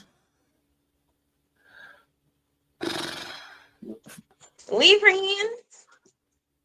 Is that friends alone? Is that friends we're trying to see? Is that friends with a benefit? Is that what kind of friendship are we here with? Cool. We communicate here and there. Cool. Nothing like serious. No, nothing serious. If that's what y'all trying to ask, nothing serious. We just communicate here and there, and that's about it.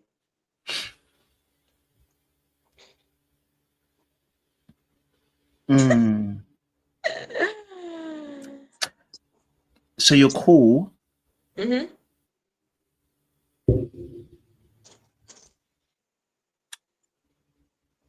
Why did you guys not work out again? Cause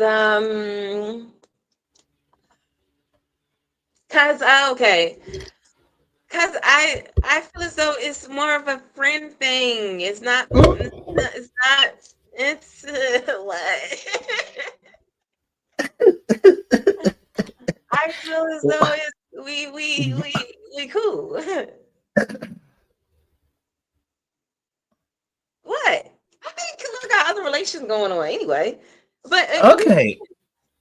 So okay, wait. So did it become friendship? Because wait, come back here, baby, come back here. Because what's going on? Because we went from having this really deep moment where we just shared this intimate, where you were honest and saying, "Hey, you know what? I never experienced that kind of thing. It's a bit scary for me." We've gone from that to being friends. How? because I like Khalil. I like Khalil a lot. He's just not what I'm used to. And I know you gotta, I know people like, girl, you gotta get out of that. And I hear you. I hear you. I hear you. But I just don't feel that. You know how you feel You don't feel that spark? Yeah, I don't feel that spark. I don't feel that, you know? And maybe I need to start dealing with people where you don't feel that spark, because, you know, sparks, when you feel it with people, with, you know, just me, and that shit get amplified, and then all of a sudden it's out. So maybe I do, but I wasn't feeling that spark, you know? Did anybody on the show give you a spark? I mean, of course, Eddie, you know, I mean, what the fuck? Eddie? Because he look good. Like, what do you... Pack your bags now. Pack your bags and get out of it now. Pack your bags. Eddie gave you a spark. Just say what the truth is. Just tell the truth. Tell the truth. Yeah, in the beginning, yes. When I looked you ain't at got like. No. Tell the truth. Listen. Eddie. No, I believe that Eddie gave you sparks. I'm saying to sis, be honest. Let's be honest about, because it's not just about Khalil being the different type of guy.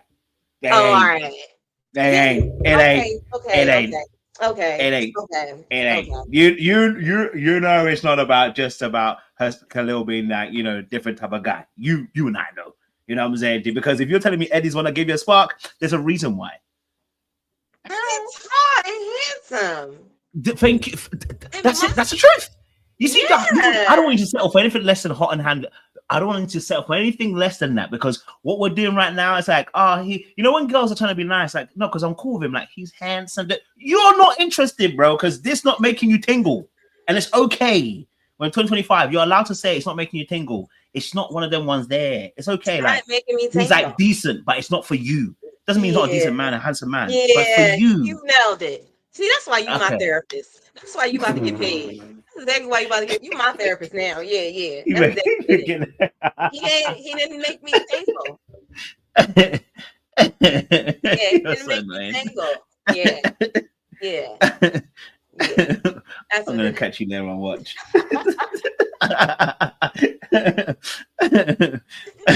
No, I definitely hear that. I can understand that. Eddie's a very good look. By the way, Eddie's a very good looking man. You know, and we can appreciate handsome men. You know what I mean? I don't swing that way, but I can appreciate handsome men. You know what I mean? So I get it. Okay. Okay, cool. So last part of it, obviously, I know you was on the reunion. I know we did on the reunion. They touched a little bit because I know. They didn't got your scene yet, so I don't want to say anything about that. You know what I mean? But is there anything in the show, anything else that we have not addressed or not touched upon that you maybe just wanted to kind of like shed a bit of light on or something? And they're also asking for your skincare routine, so I'm just gonna be honest with you. They're asking for that. You've asked a few times. They are asking, saying that skin's popping. Thank you. When it comes to the show, is there anything? No. Shout out to all the females. All the females was wonderful. Stand up girls. Shout out to even all the men. Even though we had our differences, when it comes to, like, you know, all the guys, they were there for love. I can say they were. Maybe one or two. Maybe one or two wasn't. wanted to play games, but majority of them was there to find love. And when it comes to me, I don't want to say anything and spoil anything for anybody, but you know, I learned different stuff even by being, even though I'm traumatized. I'm honestly, I'm just traumatized by one person. It's not the show. It's just this one person I'm traumatized by. But when it comes to the show, I learned certain things. When it comes to the females, I learned a lot from them because I can become emotionalist and complacent because of the environment that I'm always in. So I come across like with no emotion, but being around those females and being vulnerable is a strength. Being vulnerable is actually a strength. And seeing them being vulnerable and being strong like that, it makes me learn that it's okay to be vulnerable like that. It's okay. It's all right. So shout out to the ladies because I learned that from them. Even the men, you know, me and we had our differences, but they was being real special. Shout out to Cisco because it takes a lot to say, you know, his situation on camera. That's that real authentic integrity I'm talking about. So it's like, you know, even though I didn't, you know, come off with a, you know, person per se, but I still learned from these people, you know, good, bad, or indifferent. I still learn from them. So I love that. I love that. Well, listen, thank you first of all for being honest and open. It's been a great conversation. You know what I mean? Yeah. Yeah. You played too Hold much. up. Y'all want to stop coming in my way. Let me say this. This next scene y'all about to see, please tread lightly on the wig. God damn, I know y'all don't like the wig. I know. God damn. Oh, well, the blonde one. Yeah, I don't like the blonde one. I like the blonde one. It kind of nice. Listen, the wig in the confessional. Listen, the wig in the confessional wasn't the same wig on the reunion. But let me tell you, the wig in the confessional had brown. I threw her in the trash. She's gone. She's cut. She's been cut. Now the wig I have in this reunion is Temple Bells. I mean, that's a good wig. It flows nicely. No, it don't look like it, but it does. But listen, calm down. Especially Mish. Shout out to her. Just you know. All right. I know y'all don't like the wig. Goddamn. Don't kill me. I personally like the way, but the one in the confessional was. Thank you, Kojo. Oh yeah, the one that I threw that shit in the trash. Thank you, because the reunion was I like that type. Thank you. As soon as I seen the confessional, I said, "Oh yeah, she got to go." Because they calling me Storm, even though I like that. I ain't gonna hold you. I like that nickname. They was calling me Storm. I like that actually. You know what? Keep Storm. I like that. I like that. Yeah. Keep up with Storm. Yeah. I rocks with it. I'm not gonna lie to you, I rocks with it. Listen, look, we had a good time today. I appreciate the conversation, and we got to see another side of you, and I think we got to see a level of depth we didn't get to see necessarily from the show. So thank you for being vulnerable and being honest and turning up and showing up in a different way. You know what I mean? Yeah, I'll be sending my invoice very soon. It's not easy. Damn, charge me on the back already. God damn. $12 for the hour. You know what I mean? We done already done too. It's all love it there as well, man. But listen, we appreciate you for coming through again once more. We'll hopefully get to see you on the channel a bit more as well in the future. And is there anything that you want us to get behind? Anything that you're doing, or anything of a friends or something's doing that you want us to go and support, celebrate, get behind? Let us know as well, because I always say that. All right. I don't have nothing off the bat now. None of my friends are doing anything right now. So yeah. Cool. No worries. And I'll put, if you do let me know, I'll put it in the description box. Okay. Well, listen, audience, thank you so much. It's been amazing. It's been wonderful. It's been beautiful. We had a great conversation. Thank you for in the chat who was respectful and keeping it cute as well. Okay. All right. So someone said, YouTube channel. Do you have a YouTube channel? Do you have a YouTube channel? Yeah, I do. It's my name. It's Deona Green. It's my name. I love that. That's the YouTube channel. Fantastic. Yeah. Okay. Well, listen, audience, go support her. Go and subscribe to her YouTube channel. Okay. All right. I'm trying to get her to become a full-time content creator, guys. Okay. All right. Yeah. She can fight fires on that particular social media. All right, appreciate it, guys. Stay locked in, and we'll see you again soon. Don't do anything I wouldn't do out there. Be nice. Love, peace, and hope.